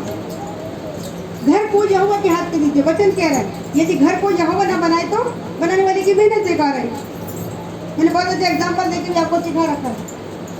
पति पत्नी दो लोग हैं, लेकिन तीसरे को बीच में रखना कैसे रखे मुझे भी समझ नहीं आता था। मेरे परमेश्वर ने मुझे एक उदाहरण से सिखाया, प्रकाशन दिया, चोटी का उदाहरण। कितनों को पता है? कितनों को नहीं पता ये वाला उदाहरण? कितनी बहनों को नहीं पता? ऊंचे हाथ कीजिए फिर मैं बताऊँ, अगर ज़्यादा समझाओगे तो जरूर बताइए। कितने लोगों को नहीं पता? ऊंचा खड़ा कीजिए हाथ। आप लोगों को नहीं पता? चलिए एक बार रिपीट कर देती हूँ आपके लिए। किसी ने चोटी बनाई हुई तो आ जाइए जल्दी से जरा। चोटी वाले, चोटी वाला कोई चोटी नहीं है? अच्छा इतना बढ़िया चोटी बदल रही। चलो नहीं भी है तो मैं वैसे छोटी है। अरे जल्दी आओ, जल्दी आओ। वेरी गुड, चलो एक मिला कितने लोगों ने चोटियां बनाई हैं अपने जीवन में? सभी बहनों ने बनाई है कि नहीं बनाई? हाँ। अभी चोटी में कितनी लेयर दिख रही है? जो नहीं लोगे सिर्फ वही बता दे, इस चोटी में कितनी लेयर दिख रही है आपको? बहनों से पूछा जरा, आपको तो पता ही नहीं लगेगा क्योंकि बनाई नहीं आपने। 2 मिनट भाई लोग जरा शांत रहिए। कितनी दिख रही है? जोर से बोलिए। 5 लेयर ये दिखने में दिखाई कितनी दे रही है? दिखाई कितनी दे रही है? 2। 5 किसको दिख रही है? नहीं। लेकिन चोटी कितनी लेयर से बनती है? कितनों ने चोटी बनाई है? कितनों ने चोटी बनाई है? सबने बनाई ना। आज फैशन में नहीं बनाते तो क्या होगा? कभी तो बनाई नहीं, कभी तो फैशनेबल। अब बबुए अरे अभी दिखाई तो दे रही है, लेकिन हमें पता है कि ये चोटी कितने से बनी है? 3 लेयर्स को गूंथना, बालों को 3 पार्ट में करना पड़ता है और फिर गूंथना पड़ता है। तीसरा दिख नहीं रहा। परमेश्वर ने मुझे सिखाया कि ऐसे रख। चोटी बनाई है? मैंने कहा हाँ जी बनाई है। कितनी लेयर दिख रही है? मैं सोच रही हूँ कि चोटी बनाए तो मदद होगी। 2 दिख रही है प्रभु जी। तुझे पता 2 से छोटी बनती है? मैं कर ली। कितने पार्ट करती? मैं कहा 3 पार्ट। दिखाई कितने देते? 2 पार्ट। ऐसे ही पति पत्नी से दिखाई पति और पत्नी देंगे, लेकिन तीसरा परमेश्वर उनके बीच में रहेगा। बिना उसके चोटी बंद नहीं सकती। Hallelujah, hallelujah. बिना तीसरी लेयर की चोटी नहीं बनेगी। हालेलुया। और 3 लेयर बनाने के बाद भी अब आप 1 मिनट डालो। VIP आ जाओ बेटा, और किसी की चोटी नहीं है। चोटी गूंथने के बाद भी ये दिखती क्या लगाया हुआ है? रबड़ लगाया। क्यों? अगर ये इसको खोल दे, रबड़ हटा दे, तीनों से गूंथी हुई है, तब भी चोटी टिकेगी क्या? हाँ, झाड़ू जैसे बालों को तो टिक जाएगी। फूल जैसे बाल निकलने में तो लास्ट तक गूंथते गूंथते टिक जाती है बिना रबड़। लेकिन जब सिल्की बालें नहीं टिकेगी, हाँ ये ना, फिर से ये खुल जाएगी। तो इसलिए ये रबर बैंड को लगाना या क्लचर को लगाना बहुत जरूरी है। पति पत्नी के बीच में परमेश्वर का होना जरूरी है और उसके साथ धन्यवाद का देना। तो धन्यवाद का रबर बैंड लगना बहुत जरूरी है। समझ आई तो बोले हालेलुया। ऐसा जीवन पति पत्नी का परमेश्वर ऐसा ज्यादा अक्सर मत। पति पत्नी के बीच में परमेश्वर कैसे रहेगा? ये वचन परमेश्वर है। यूहन्ना में क्या लिखा? आदि में वचन था, वचन परमेश्वर के साथ था और वचन ही परमेश्वर था। अगर पति पत्नी के बीच में क्या किसी भी रिश्ते में अगर परमेश्वर का आत्मा नहीं है तो वो रिश्ता ज्यादा दिन टिकेगा नहीं। सब उपदेशक में लिखा जो डोरी 3 धागों से बटी है वो जल्दी जल्दी जल्दी टूटती है। कहाँ लिखा? सब उपदेशक में लिखा है ये बात। जो डोरी 3 धागों से बटी है। आपके किसी भी रिश्ते में अगर परमेश्वर बीच में नहीं है, चाहे वो माँ बेटे का रिश्ता है, चाहे पति पत्नी का रिश्ता है, घर परिवार में कोई भी रिश्ता है, आप देखेंगे कि वो सक्सेसफुल नहीं होगा कभी। रिश्ते कहने को तो होंगे लेकिन कड़वाहटें बनी रहेगी। परमेश्वर का आत्मा अगर बीच में 2 लोगों के बीच में प्रभु के वचन को अगर इज्जत दी जा रही है, वो रिश्ता बहुत सक्सेसफुल होगा, वो फ्रूटफुल होगा। वहाँ ट्रांसपेरेंसी होगी। आप कभी भी नोटिस कर लेना। और जहाँ ट्रांसपेरेंसी है परमेश्वर आत्मा में पारदर्शिता बहुत जरूरी है। जहाँ भी कुछ आप और मैं हाइड करते छुपाते हैं वो पाप है। पाप को छुपाते हैं। कुछ भी छुप रहा है, चाहे वो आप मोबाइल छुपा रहे हैं, चाहे पैसा छुपा रहे हैं, चाहे कोई और छुपा रहे हैं, क्या है वो पाप है। करते हैं, हम सब करते हैं। पैसा तो हम सब दबा के रखते हैं। हम क्यों दिखाए भाई? ये वाला पाप तो हम कभी करते हैं, लेकिन अपने पैसे की सेफ्टी करना पाप नहीं है। हाँ, प्रभु हमसे चाहते हैं कि हमारे रिश्तों में क्या हो? परमेश्वर हो। परमेश्वर क्या कह रहा है? परमेश्वर के साथ साथ रहे। इस वजह से खुलासा करूंगा आपको। अगर परमेश्वर का आत्मा आपके और मेरे साथ साथ नहीं है, हम परमेश्वर के साथ साथ नहीं है। परमेश्वर के साथ साथ होना मतलब वचन के साथ साथ होना। क्यों? क्योंकि वचन ही क्या है? परमेश्वर। और यहाँ वो कह रहे परमेश्वर की क्या रहो? चेले को क्या आज्ञा दे रहे? साथ साथ रहो। अगर आप और वचन को जानकर वचन के अनुसार नहीं चले तो क्या होगा? यीशु के साथ साथ नहीं है, और साथ साथ नहीं है तो कभी ब्लेसिंग मिल ही नहीं सकती। ब्लेसिंग छोड़ो, अधिकार ही नहीं मिलेंगे। अधिकारों से ही तो आशीष आती है। कई चीजें सिंपल प्रार्थना से मिल जाएगी, लेकिन जब अधिकार छीनने की बात आती है, अगर आपका कुछ चुरा के कोई शैतान ले गया, कोई चोर चुरा के ले गया, उसे छीनने के लिए आपको पावर चाहिए। वो पावर आपको आज्ञा पालन किए बिना नहीं मिल सकती। समझ आई तो बोले हालेलुया। क्या समझ में आया? जल्दी से बताइए। जैसे नहीं बताइए तभी आगे बढ़ने का फायदा। अगर बेसिक चीज नहीं आई तो आगे बढ़ने का कोई फायदा ही नहीं है। अगर आज्ञा पालन करेंगे तो परमेश्वर के साथ साथ रहेंगे और हमें साथ साथ आशीष- रहेंगे तो आज्ञा पालन हो जाएगी, क्योंकि वो चाहता ही है। जी समझ में आया? हर रिश्तों में, हर बात में, सिर्फ रिश्ते की बात नहीं हो रही, हर काम में जैसा प्रभु का वचन कहता है हमें वो करना। प्रभु के साथ होने का मतलब उसके वचन के साथ होना। आप अगर वचन को जान के वचन के साथ नहीं है तो आप परमेश्वर के साथ नहीं है। परमेश्वर के साथ नहीं है तो परमेश्वर ने किसको बुलाया? जिनको बुलाया वो कह रहा साथ साथ रहो। अगर साथ साथ नहीं है, दूर दूर जाएंगे तो क्या हो जाएगा? गैप आ जाएगा। और बच्चों में क्या लिखा? शैतान को अवसर मत दो। जहाँ परमेश्वर से दूर हुए नहीं, शैतान पकड़ने के तैयार है। और शैतान अकेले में ले जाके हमेशा से, ये उसकी रणनीति है कि भीड़ में से अकेले में एक बंदे को निकालेगा, उसकी ट्यूनिंग करेगा और उसको संगति से दूर कर देगा। हाँ या ना? Yes. यूनिटी में जब आप और मैं रहते हैं, इकट्ठे जब रहते हैं, कोई हमें खदेड़ नहीं सकता कहीं पर भी। किसी लोग चाहे वो यीशु को जानने वाले लोग हैं चाहे नहीं जानने वाले, एकता में मजबूती होती है। हाँ या ना? इसलिए परमेश्वर चाहता है कि फेलोशिप में रहना जरूरी है। एक विश्वासी का संगति में रहना बहुत ज्यादा जरूरी है। संगति किसकी? विश्वासी लोगों की। यहाँ प्रभु चाह रहे कि आप और मैं के साथ साथ रहें। हर पल, प्रति दिन वचन को इज्जत देनी चाहिए। कभी भी दो बातों का चुनाव। बहुत सारे लोग क्या कहते हैं, अंकल मेरी किसी से बात होती रही है और उन्होंने बताया मैं किसी के लिए हालचाल होती हूँ तो वो अभी यहाँ नहीं आ रही। बोले अभी तो उनके स्टेटस देखें, स्टेटस ही कैसे हो रहे हैं। अभी तो जय मसीह भी नहीं करते और बहुत सारी प्रकार की बातें उनके जीवन में। उनको जय मसीह कर दो तो छिप जाते थे। मैंने कहा ये क्या हुआ प्रभु? और बोले हालत ऐसी हो रही है, पता नहीं क्यों हो रही सब। जब प्रभु के साथ साथ हम चलते हैं, प्रभु के वचन के साथ साथ चलते हैं, प्रॉस्पेरिटी रहती है, चेहरे पे ग्लो रहता है, प्रभु के मुख का प्रकाश हमारे मुखों पे चमकता है। जहाँ प्रभु से दूर हुए शैतान पकड़े, चेहरों में डलनेस आ जाएगी, आपको पता भी नहीं लगेगा। लेकिन वचन जानने वाले लोग इस बात को समझ पाते हैं। धक्के खाने पड़ते हैं और मुझे यूं ही आशीष देता है, लेकिन जब प्रभु से दूर होते हैं धक्के खाने पड़ जाते हैं। और एक ने बताया कि वो तो मैंने कहा दुआ प्रार्थना कर रहे नहीं कर रहे। और दो चार लोगों से बात हुई, बताने लोग चलो यहाँ नहीं आ रहे, क्या कर रहे हैं, सारा दिन कैसे बीत देगा? पहले तो संगति में बीत जाता था, अभी बोले टीवी सिनेमा है ना, सारा दिन के लिए केवल लगी तो हुई है, मतलब सारा दिन केवल। बोले हाँ, तो फिर क्या हो गया, टाइम पास तो करना है। और उनका क्या बोला जाए, काम कर लो, भजन पढ़ लो, प्रार्थना कर लो। अरे सभी लोग तो भैया खड़े नहीं उठेंगे। अरे भैया हम नहीं करते तो 24 घंटे लेट वैसे। और टीवी ना देखें, अब सीरियल ना देखें, एक ही तो सीरियल देखते हैं, पिक्चर भी देखते हैं, हम सीरियल देख लेते हैं। अरे पिक्चर तो 3 घंटे में छोड़ देगी, सीरियल तो सालों साल खून निचोड़ते रहेंगे आपका। हाँ के ना? सीरियल कितने टाइम तक चलते हैं? सालों साल चलते हैं। मैं भी जब प्रभु को नहीं जानती है, वो मिहिर वाला कौन सा उसकी क्लास बिना देखे सोती नहीं थी। 10:30 बजे लेके 12 बजे तक मेरा टीवी, मैं टीवी क्या कहता या तो 10:30 से पहले रोटी खा लो या 12 बजे।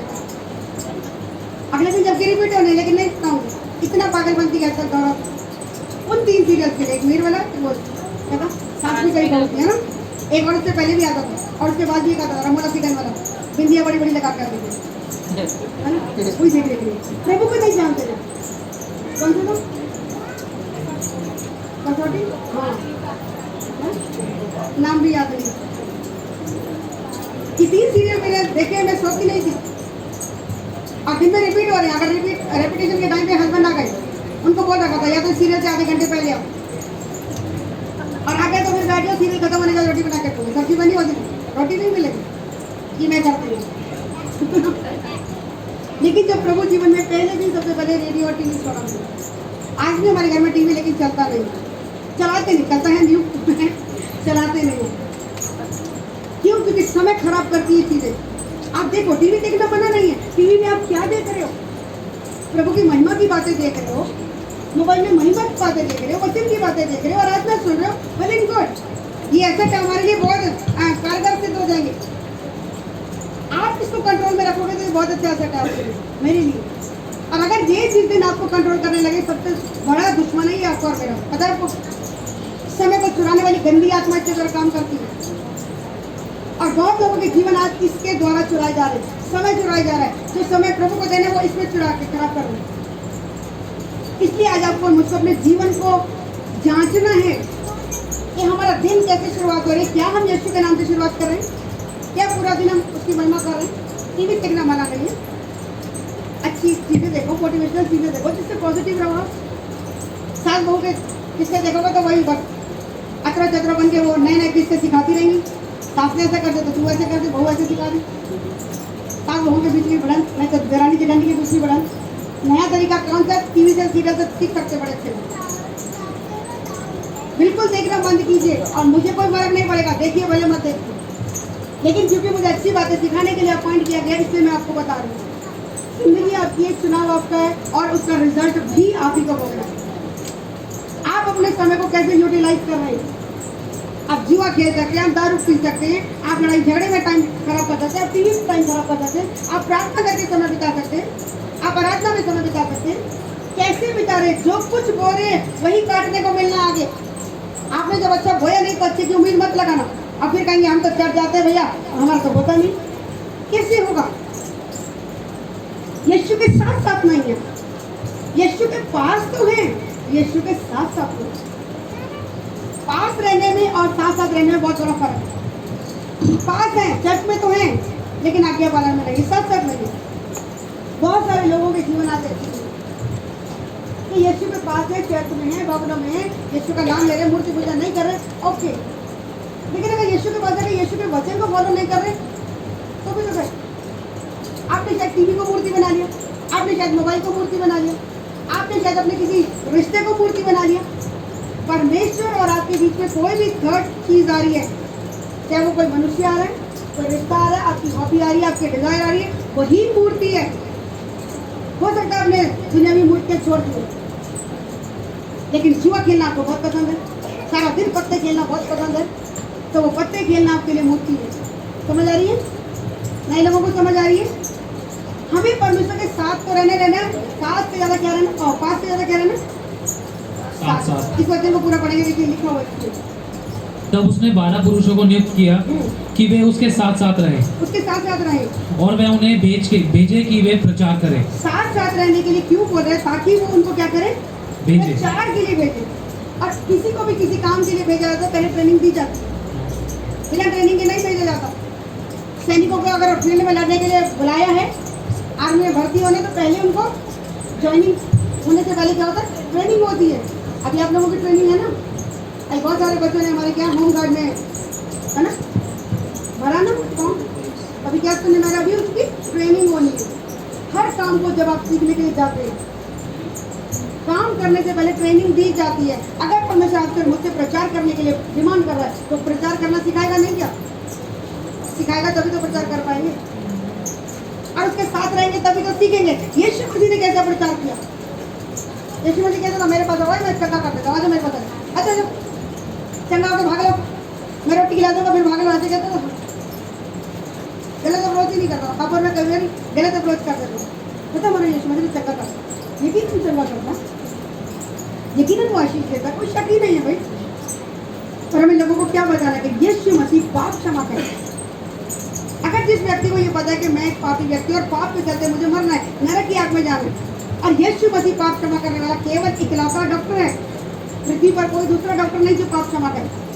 जिसको ये समझ आ गया कि यीशु मसीह पाप क्षमा की रेमेडी है, पाप क्षमा करने के लिए एक ही डॉक्टर और एक ही दवाई उसी के पास है, यीशु का लहू हमेशा पापों से धोखे शुद्ध करता है, वो व्यक्ति चंगाई पाए या ना पाए, उसको कोई दुनियावी ब्लेसिंग मिले या ना मिले, वो यीशु को कभी छोड़ेगा नहीं, हाँ या ना। जिसको ये पता है कि केवल यीशु मसीह हमें स्वर्ग तक लेके जाएंगे, वो व्यक्ति कभी यीशु को नहीं छोड़ेगा। लेकिन होता क्या है, लोग बड़े बड़े चमत्कार देखकर क्या होता है, यीशु को छोड़ के भाग जाते हैं, क्योंकि गलत बताया गया होता है कि यीशु मसीह चंगा करता भाई आ जाओ, अच्छी चंगाई मिल गई, चलो भाई तुम अपने रास्ते, हम अपने रास्ते। आज बहुत से लोग क्यों नहीं है? आपने और मैंने मिलकर कितने लोगों को प्रचार किया हो? हजारों लोगों को, कई सालों से प्रचार कर रहे हैं, हजारों को पता है, लेकिन ये गलतियां हमने भी की, लेकिन सब बातों का जरा भलाई ऊपर होती है ना, हमें सिखाया परमेश्वर, अनुभव से हम सीख पाए। तो आज हमको क्या सीखना है? यीशु मसीह ने क्या कहा? 12 पुरुषों को नियुक्त किया अपॉइंट किया कि वो क्या करें, उसके साथ साथ रहे। अपॉइंट किया चुने हुए लोगों को। सुन लीजिए सेवा करने वाले लोग, परमेश्वर ने आपको और मुझको इसलिए नियुक्त किया कि आप और मैं यीशु के साथ साथ रहें। हालेलुया। आप ही चले जाए इसलिए नहीं किया, साथ साथ रहें। और दूसरी बात, और वह उन्हें भेजे कि वे और प्रचार बोलने करें। दीजिए, क्यों प्रचार करें। और एक फिर छोटा सा उदाहरण है, अगर हम यीशु के साथ नहीं होंगे, यीशु हमारे जीवन को देखेगा नहीं कि ये लोग मेरे साथ चलने वाले लोग हैं या नहीं है, कभी प्रचार के लिए भेजेगा नहीं। और अगर कुछ प्रचार कर दिया, आपको रिजल्ट आएगा ही। आप 50 लोगों को सुख समाचार सुनाते रह जाइए, एक का भी जीवन नहीं बदलेगा। क्यों? क्योंकि आप खुद यीशु मसीह के साथ नहीं, आप खुद वचन के साथ नहीं है, तो आपका मेरा प्रचार झूठा प्रचार होगा। सेवा करने वाले लोगों को पहले यीशु के साथ जोड़ना बहुत जरूरी है। एक अंधा दूसरे अंधे को रास्ता नहीं दिखा सकता। जो खुद आज्ञा पालन नहीं है, वो दूसरों को आज्ञा पालन कैसे सिखाता। और बोल भी दे, ज्ञान खर भी दे, तो आपको रिजल्ट नहीं है। आप सिर्फ शब्द बोलते रह जाओगे, आपके शब्दों में पावर नहीं आएगी। वही बात, आप बिजली बम बन के रह जाओगे। ऐसा बम जो बम तो है, लेकिन उसके अंदर पावर नहीं है। पावर किसके द्वारा आती है? पावर किसके द्वारा आती है? आज्ञा पालन के द्वारा। समझ आई तो पहले हालेलुया। पावर किसके द्वारा आ रही है? आज्ञा पालन क्या करना है, उसके पास आना है। तो क्या लिखा है वचन में? क्या लिखा है? नहमिया में क्या लिखा है? वचन संहिता में लिखा है परमेश्वर के निकट आनंद की वचन संहिता बरकत 16 के 11 को लिख लीजिए। आप लोग लिख लीजिए, नए लोग अपने पास। परमेश्वर के निकट आनंद की भरपूरी। नहमिया 8:10 में लिखा है, उसका आनंद हमारी सामर्थ है। सामर्थ। वो सामर्थ जो बड़े बड़े काम करने के लिए आपको कुछ चाहिए। ये आनंद आपको कहीं नहीं मिलेगा, ये पावर कहीं और से नहीं मिल सकती। जितने लोग चाहते कि हाँ मेरी प्रार्थना के द्वारा बड़े बड़े काम हो जाएं, चाहने से सिर्फ नहीं होगा। आपको क्या करना पड़ेगा? आना पड़ेगा, प्रभु के पास आना पड़ेगा, प्रभु के साथ साथ चलना पड़ेगा, भले आप चर्च में हो या नहीं। At least once in a week जरूर आएंगे। ज़्यादा आएंगे तो ज़्यादा वचनों को सीखेंगे, आपको ज़्यादा ब्लेसिंग मिलेगी। नहीं आ पा रही आप ऑनलाइन देखें, कोई मजबूरी है, जेन्युइन रीजन है, समझ में आता है। आप जानबूझ के नहीं आना चाहते, वो तो खुदा भी देख रहा है। आप बाकी कामों के लिए अगर भाग सकते हैं तो परमेश्वर की महिमा के लिए भी भाग सकते हैं। आपको अपने आप को प्रूव करके दिखाना पड़ेगा, शो करके दिखाना पड़ेगा, हाँ प्रभु जी मैं आपसे प्यार करता हूँ। वचन में क्या लिखा? पहला पत्र 2:10 में 1:10 पढ़े, दूसरा पत्र 1:10 में अपने बुलाए जाने और चुन ले जाने को भली भांति सिद्ध करने का यत्न करते जाओ, कोशिश करते जाओ, प्रूव करके दिखाओ मैं चुनी हुई हूँ। क्योंकि चुने हुआ को ही बड़ी ब्लेसिंग है, और किसी को नहीं है। लोग आएंगे जाएंगे, आशीष पाके निकल जाएंगे, लेकिन स्वर्ग तक इनको ले जा रहा है जो उसके साथ साथ रहेंगे। हालेलुया। तो आपने क्या चाहिए? आपको क्या चाहिए? सिर्फ नौकरी, बिजनेस, शादी, बच्चे, सिर्फ इतना ही चाहिए? सिर्फ दुनियावी चीजें चाहिए, या स्वर्ग तक जाना चाहते हैं आप? और स्वर्ग तक जहाँ यीशु मसीह साथ है, वो स्वर्ग तो ये भी है। फिर वहाँ के लिए काय कबड्डी खिलवा रहे भैया? सवाल आ सकता दिमाग में। वहाँ अगर गए तो हमें 12 गोत्रों का न्याय करने का सौभाग्य मिलेगा। कितने लोग चाहते हैं स्वर्ग में जाके न्याय करना? वहाँ जाएंगे तो यीशु मसीह हमें खुद क्राउन बनाएंगे, है ना? तो उसके लिए हमें यीशु के साथ चलना पड़ेगा। यहाँ भी यीशु हमारे साथ है, शक नहीं। लेकिन जो जय पाएगा वो स्वर्ग तक पहुँचेगा। प्रकाशित वाक्य अगर पढ़े, उसमें जगह जगह लिखा है जो जय पाए उसे मैं क्या करूँगा? अपने भवन में एक नया नाम, उसका नाम पत्रों पे लिखूंगा जिसे कोई नहीं जानता। हाँ, जो जय पाए उसे अपने भवन में एक पेड़ बना के 1.5 खंभा बना। बहुत सारी ब्लेसिंग है जय पाने वालों को। इनाम किसको मिल रहा है? जो हमेशा साथ रहेगा। आप आ सकते हो, जा सकते, कोई दिक्कत नहीं मुझे, ना मुझे दिक्कत, ना मेरे परमेश्वर को दिक्कत। लेकिन उसकी तमन्ना है, परमेश्वर की इच्छा है कि आप और मैं क्या करें? यीशु मसीह के साथ साथ चलें। क्यों चलना? क्योंकि वो अपनी समानता में आपको और मुझको बनाना चाहता है। उसने संसार के ऊपर रूल किया, सारी बातों को रूल किया। वो चाहता है कि आप और मैं भी क्या करें? रूल करें। हाँ या ना? तो कितने करना चाहते हैं? कितने रूल करना चाहते हैं? यहाँ भी लिखा जो परमेश्वर के आशीष पाते हैं वो पृथ्वी के अधिकारी होंगे। धर्मी लोग पृथ्वी के अधिकारी होंगे। पृथ्वी के वासी तो दुनिया है, आपको पृथ्वी का वासी बन के सिर्फ जीना है या पृथ्वी का अधिकारी बन के जीना है? किसको अधिकारी बनना है? तो आज से हमेशा तक क्या करके दिखाओगे? यीशु के साथ रह के दिखाओगे। अगर चाहिए तो आके तड़का लगवा के जाना जा सकते, कोई दिक्कत नहीं। लेकिन जो यीशु के साथ रहना चाहते हैं वो हर संगति में नजर आएंगे। ऑनलाइन दिखाई या नहीं भी आ पाए, ऑनलाइन दिखाई दे। बहुत लोग स्मार्ट है बड़े हमारे, 5 मिनट चलाया बंद, चलो दीदी को दिखाई दे गया, नंबर दिख गए हमारे, हम ऑनलाइन है उसके बाद बंद। मुझे लोग बता देते, मुझे नहीं आता लेकिन लोग बता देते। इस चलाकियाँ मत खेलो, मुझे धोखा नहीं दे रहे, आप अपने आप को धोखा दे रहे। मुझे टोपी मत पहनाइए। आपका समर्पण आपकी डेस्टिनी फाइनल करेगा। अगर आप रेगुलर परमेश्वर के साथ हैं, अगर आप परमेश्वर के साथ रेगुलर हैं, उसके वचन के साथ रेगुलर हैं, उसकी संगति में रेगुलर हैं, तो कहाँ जाने का मौका मिलेगा? क्योंकि क्यों सिखा रहा है परमेश्वर कि वो आपको मुझको प्रचार करने भेजे। आपके और मेरे द्वारा क्या करना चाहते हैं? बड़े बड़े मिरेकल्स करना चाहते हैं। हालेलुया, समझ आ रही है? इधर देखिए, अगर परमेश्वर आपको कहीं भेजना चाहता है तो क्या करने के लिए? प्रचार करने के लिए। लिखा ना, बुलाया किस लिए? ताकि वो प्रचार ताकि वो करे। भेजे। किस लिए? प्रचार के लिए। और क्या प्रचार करना? संसार के लोगों को बताना कि देखो आपके दुखों का एक समाधान है। जिस बीमारी में, जिस कर्जे में, जिस परेशानी में आपको उससे निकलने का एक समाधान है। क्या है वो? प्रभु यीशु मसीह। उसने हमारे दुखों को उठाया तो आपको भी उठाया, आपके भी दुखों को उठाया। वो वायदा कर रहा है, वो पुकार रहा है कि बहुत से धके मांगे लोगों मेरे पास आओ, मैं तुम्हें विश्राम दूंगा। वो तो बुला रहे हैं, हम आना नहीं चाहते। नहीं वो तो क्रिश्चियन बना देते हैं। कहीं बाइबल में लिखा है वो क्रिश्चियन बनाने बुला रहे? काय के लिए बुला रहे? धर्म बदलने बुला रहे? लिखा कहीं धर्म वर्ड भी नहीं लिखा कहीं। अगर हम एक धार्मिकता की और राज्य की खोज करें, संसार की चीजें यूं ही मिल जाएगी। यूं ही वाली चीज चाहिए तो रेगुलर उसके साथ साथ चलना पड़ेगा। कितने चाहते कि हमारे जीवन में ब्लेसिंग्स ऐड हो जाए। 6:33 क्या कहता है? पहले तुम जाकर जिसको ये चीजें चाहिए, जिसको ब्लेसिंग चाहिए कि यूं ही ऐड हो जाए लाइफ में, क्या करे वो? पहले क्या करे? परमेश्वर के धार्मिकता और उसके धर्म और राज्य की खोज करें। धर्म क्या है? परमेश्वर को खोजने का एक तरीका है। धार्मिकता क्या है? Right standing with God. जैसा प्रभु का वचन कहता है इक्वली उसके साथ खड़े होना। हम कुछ नहीं है, प्रभु का वचन एक है तो बस यही होना चाहिए। बस अगर आप और मैं ऐसे लोग हैं तो क्या होगा? हम क्या करेंगे? स्वर्ग तक जाएंगे और वहाँ न्याय करेंगे 12 पुत्रों का। हम पवित्र लोगों का न्याय करेंगे और स्वर्ग दूतों का न्याय करेंगे। बड़ी बड़ी ब्लेसिंग है। और ये इसलिए कि परमेश्वर अपने तुल्य बना रहे हैं, बना चुका ऑलरेडी। उससे पहले ही अध्याय में क्या बोल दिया? मैं तुम्हें अपनी समानता अपने स्वरूप में बनाया। लेकिन पाप के कारण जो नाता टूट गया था, अब प्रभु चाह रहे कि वो नाता जो गैप आ गया था वो खाई पाटी जाए और वो यीशु मसीह के द्वारा पट सकते हैं। यीशु मसीह पिता से हमारा मेल मिलाप कराने आया। आज पिता चाहता है कि आप और मैं उसके तरीके चले।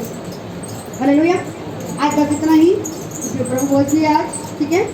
इस बात को कितने लोग समझ रहे कि हमें यीशु के साथ साथ चलना पड़ेगा अगर अच्छी जिंदगी चाहिए? कितने लोग कहते हैं? कितने भी दुख आए, कितने भी परेशानी आ जाए, कोई दिक्कत नहीं। वचन में लिखा है धर्मी पर बहुत सी विपत्तियां पड़ती तो हैं, लेकिन यहोवा उन सबसे उन्हें छुड़ा लेगा। सबसे छुड़ा लेगा। एक और दो से नहीं कह रहा, सबसे छुड़ा लेगा। वो प्रचार करने भेजना चाहता है, इसलिए भेजना चाहता है कि आप और मैं क्या करें? बड़े बड़े काम करें। चेलों के साथ उसने क्या किया था? मरकुस 16:20 में क्या लिखा? यीशु मसीह चिन्ह और चमत्कार दिखाता रहा और क्या करता रहा? अपने वचन को दृढ़ करता रहा। किसके द्वारा? चिन्ह और चमत्कार दिखाकर। आपको मुझको क्यों भेज रहा है? प्रचार के लिए। और प्रचार करके अगर हम आ रहे हैं कि हमारा यीशु मसीह बहुत सामर्थ्य काम करता है, और अगर वहाँ से बकाई में चमत्कार नहीं हो तो कोई लोग विश्वास करेंगे? प्रभु अपने बड़े नाम के निमित्त करेगा भाई चमत्कार। समझ रहे हो? कैसे करेगा? अपने बड़े नाम के निमित्त उसको चिंता है अपने नाम की। उसने अपने नाम पे कहा, इज्जत किसको दिया? आपने वचन को दी है। जमीन और आसमान जगत में वचन नहीं कर सकते। और आप और मैं अगर किसी के जाके प्रार्थना कर रहे हो, प्रार्थना सफल नहीं हो रही, तो कोई आएगा हमारे पास प्रार्थना कराने? आएगा क्या? कोई नहीं आएगा। तो इसलिए थोड़ा भेज रहा है कि मेरी बेइज्जती करा के आए। मैंने आपको दवाई दी थी मेरे वाली, बस दवाई देकर मैं बंद करूँगी। कौन सी दवाई याद आ रही है? तो मैंने कहा था मैं सेवा बंद कर दूँगी। एक बहन ने अपने बच्चे के लिए अबॉर्शन कराने के लिए प्रार्थना करवाई। तो मैं इस बच्चे को नहीं चाहती थी, मैंने कंसीव कर लिया। मैंने कहा जब आई गया तो उसको रख लो पहले। उसने कहा नहीं इसका अबॉर्शन कराना मुझे। मैं कहा नहीं अबॉर्शन परमिशन की ओर से नहीं है। सामने सामने हाँ जी कहती रही, लेकिन फिर भी जाके वो अबॉर्शन करा के आ गई। और अबॉर्शन कराने के बाद कारण क्या रहा मुझे नहीं पता, लेकिन उसके पेट में दर्द होता था। 2-3 दिन से मैं लगातार प्रार्थना करवा रही थी। 2 बार इसके लिए प्रार्थना कर दी पेट दर्द के लिए। 3rd टाइम जब उसका फोन आया, मैंने उसको क्या बोला, बेटा बार बार आपके पेट में क्यों दर्द हो रहा है, चेक करो। परमेश्वर जब तक देता है एक ही बार में देता है, बार बार बीमारी नहीं देता।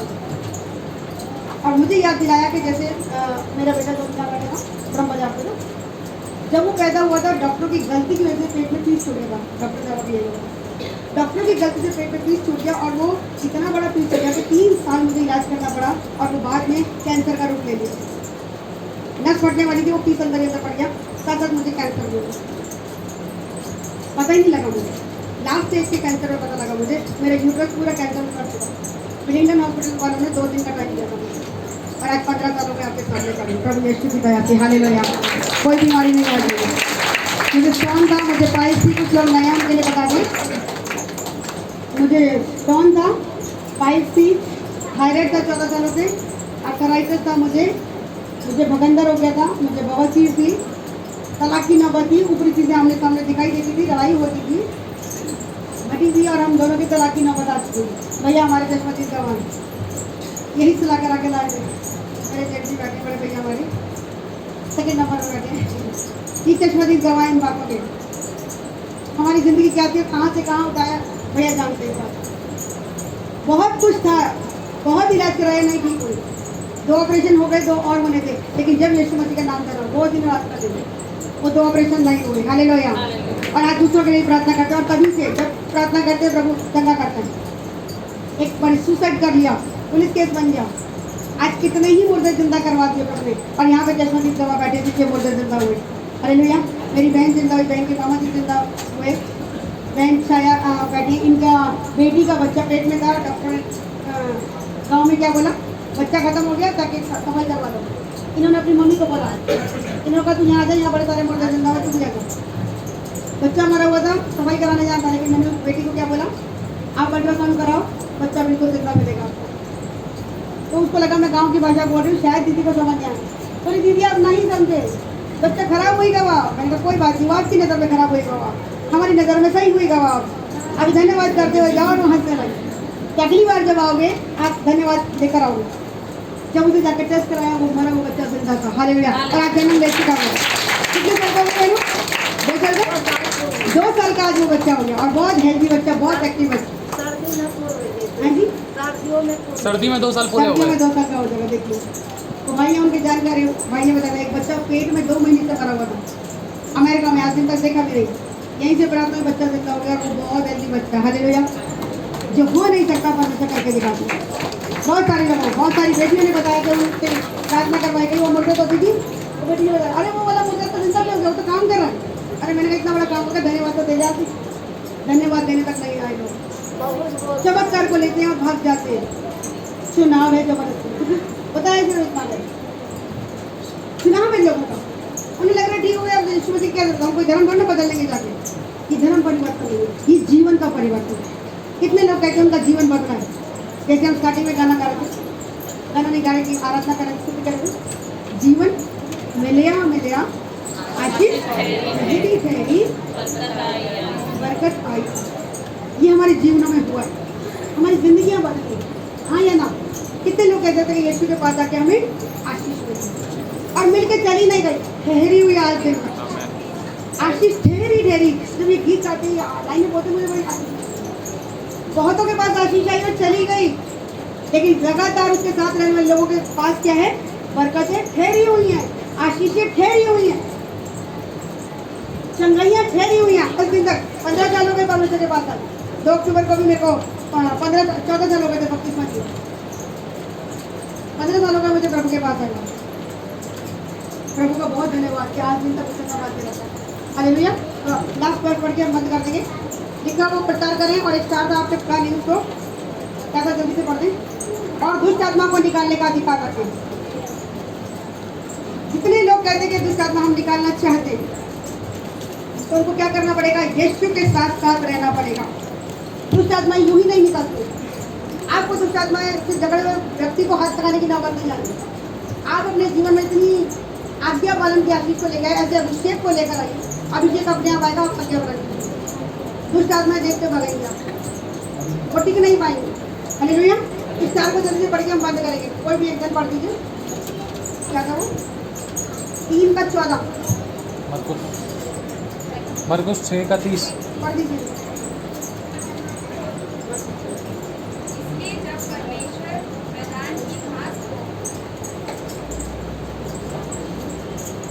इसलिए जब परमेश्वर मैदान की घास को जो आज है और कल भाड़ में झोंकी जाएगी, ऐसा वस्त्र पहनाता है, तो है अल्पविश्वासियों। क्या बोल रहा है वो? जोर से पढ़ेगा, सबको सुनाइए ना, जोर से पढ़िए। मरकुस 6:30 मरकुस 6:30 में क्या कह रहे हैं? क्यों प्रभु बुला रहे हैं? क्यों प्रचार के लिए बुला रहे हैं? मत्ती 6:30 क्या कह रहा है वो? मैं बंद कर रही हूँ, बस आप पढ़ लीजिए, मैं बता दूँगा। बस जी, मत्ती 6:30 है। इसलिए जब परमेश्वर मैदान की घास को जो आज है और कल भाड़ में, मैदान की घास को जो आज है उसका कल का कोई वजूद नहीं है, कल वो रहेगी या नहीं रहेगी। अगर उसको भाड़ में झोंकी जाएगी, जो कल भाड़ में झोंक दी जाएगी, उसमें कहीं तो घास जला दी जाएगी। ऐसा वस्त्र पहनाता है। ऐसा वस्त्र बनाता है किसको? घास को। तो हे अल्पविश्वासियों, तो हे अल्पविश्वासियों, अल्पविश्वासी मतलब कम विश्वास के लोगों, जितने लोग चिंता कर रहे हैं उनको परमेश्वर क्या शब्द यूज कर रहे हैं?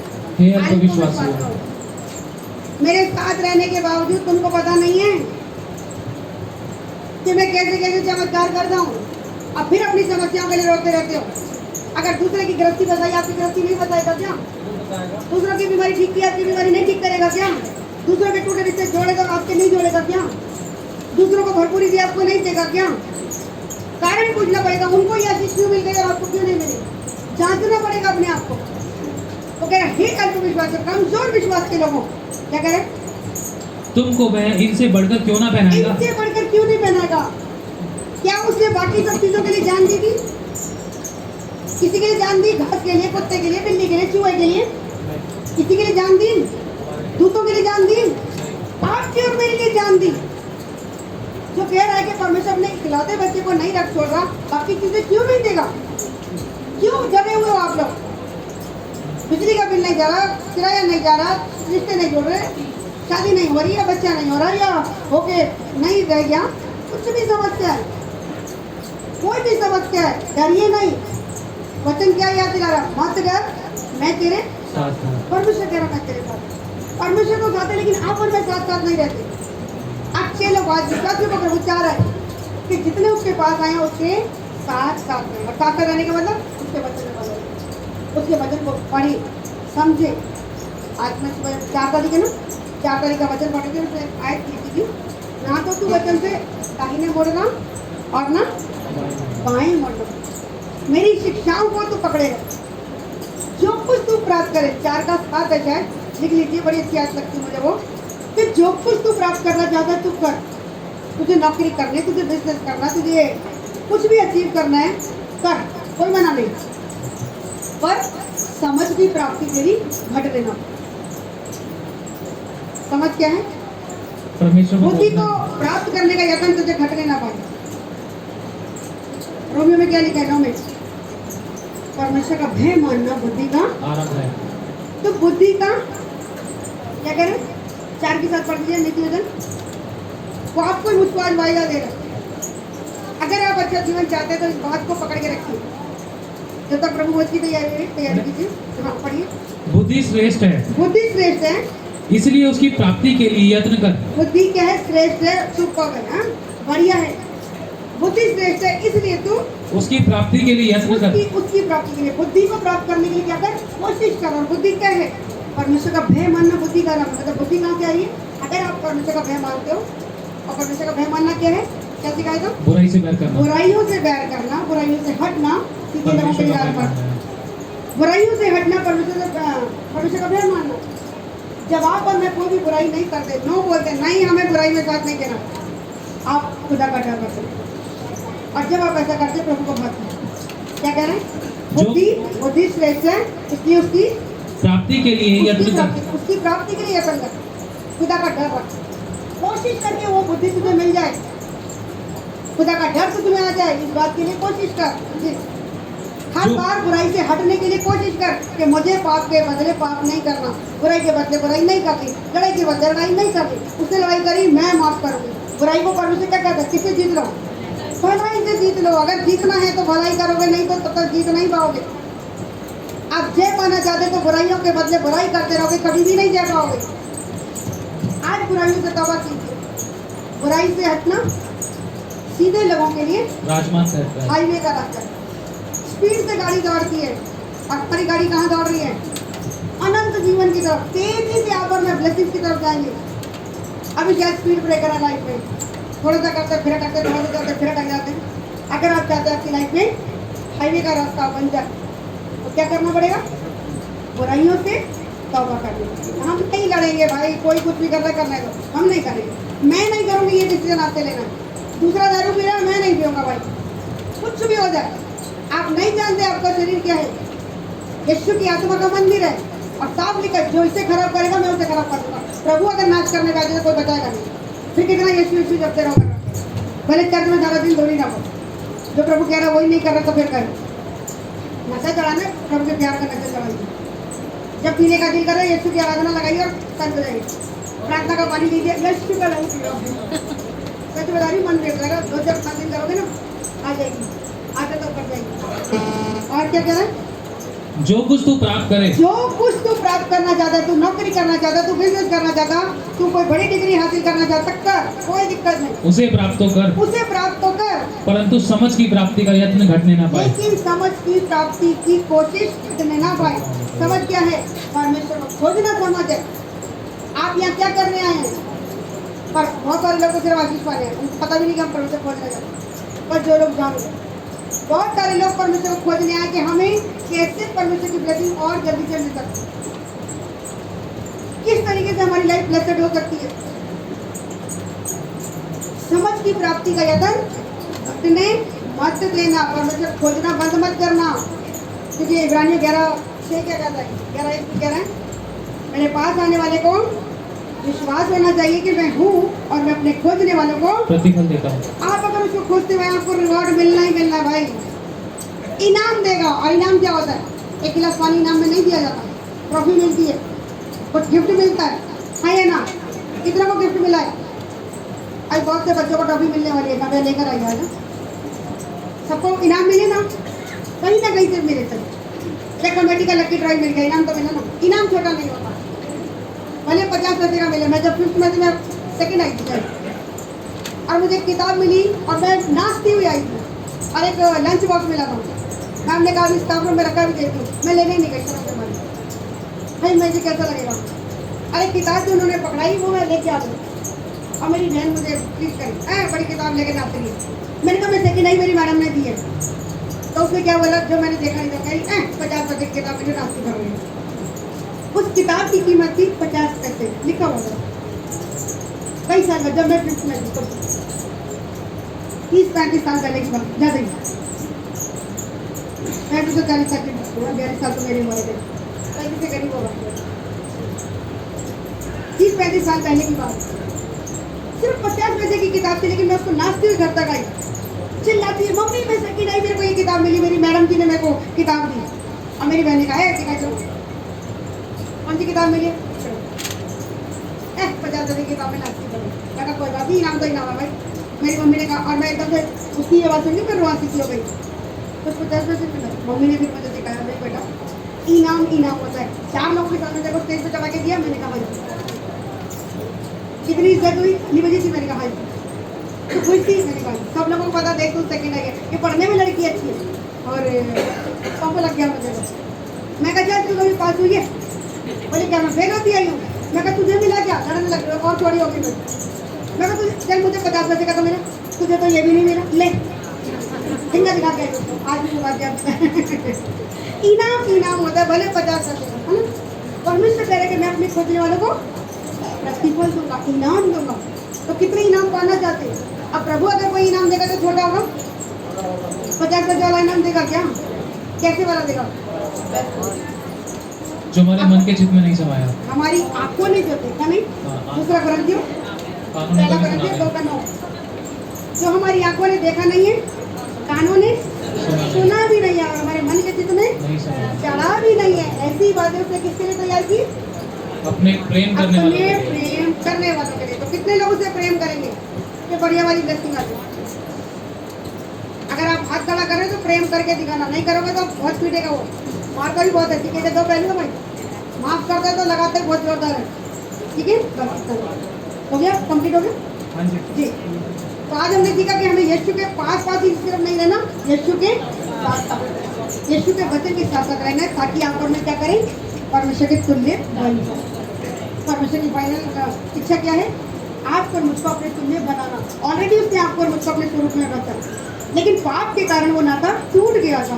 हम गिर गए थे, हम डर करके भिखारी बन गए थे। माता जी तू दे दे, पिताजी तू दे दे, हजारों करोड़ों के आगे जाके मत्थे टेकते थे। समझ पा रही? मुझ से अंगीकार भी नहीं करना। कितनों के आगे मत्थे टेके, आप दे दो और आप दे दो, लेकिन किसी ने नहीं किया। थोड़ा सा दिया और गाड़ी हिली और फिर वहीं के वहीं। छुटकारे मिले? नहीं मिले। कहाँ मिले छुटकारा? यीशु के दरबार। हालेलुया। यीशु के दरबार में क्या हम गीत गा देना? यीशु का दरबार रे मुझे प्यारा लगा था। क्यों प्यारा लगा था? क्यों प्यारा लगता है? क्योंकि चंगाइयाँ मिलती है, आशीषें मिलती है, बरकतें मिलती है, शांति मिलती है। सबसे बड़का प्रभु को उसकी हुजूरी में आनंद मिलता है, भरपूरी का आनंद मिलता है। और ना केवल हम शब्दों में होता है, काम करके जब दिखाते हैं, सिंपल प्रार्थना करते हैं और धमाकेदार परफॉर्मेंस होती है, बढ़िया रिजल्ट आते हैं। लाखों के ऑपरेशन कैसे हो जाते हैं, मुर्दे जिंदा हो जाते हैं, बीमार चंगे हो जाते हैं, ना होने वाले काम होने लग जाते हैं। किसके द्वारा? यीशु मसीह के साथ रहने के, उसके वचन के साथ रहने के द्वारा। आज एक टाइम हम भी वही ऐसी कांग्रेगेशन में बैठे, वहाँ से यहाँ तक का सफर कैसे तय हुआ? सिर्फ इस वचन को फॉलो किया। बहुत बारी गिरे, ऐसा नहीं कि हर बारी सही चले हम, बहुत सी गलतियाँ हमने की, लेकिन अनुभवों से हमने सीखा। जहाँ गिर गए तुरंत उठे, माफी मांगी, प्रभु के वचन के साथ फिर से एक मन एक आत्मा हुए और प्रभु ने आगे बढ़ाया। हालेलुया। सारे में बच चुका है, तो प्रभु सबको अच्छी दे। और प्रभु की तैयारी कर लीजिए जल्दी से। हमें प्रार्थना कर दिया था,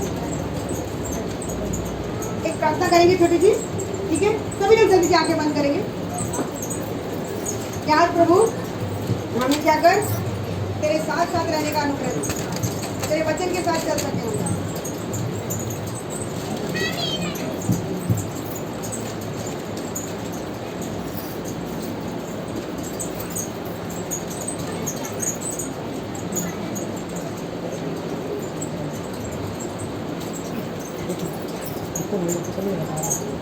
सब कुछ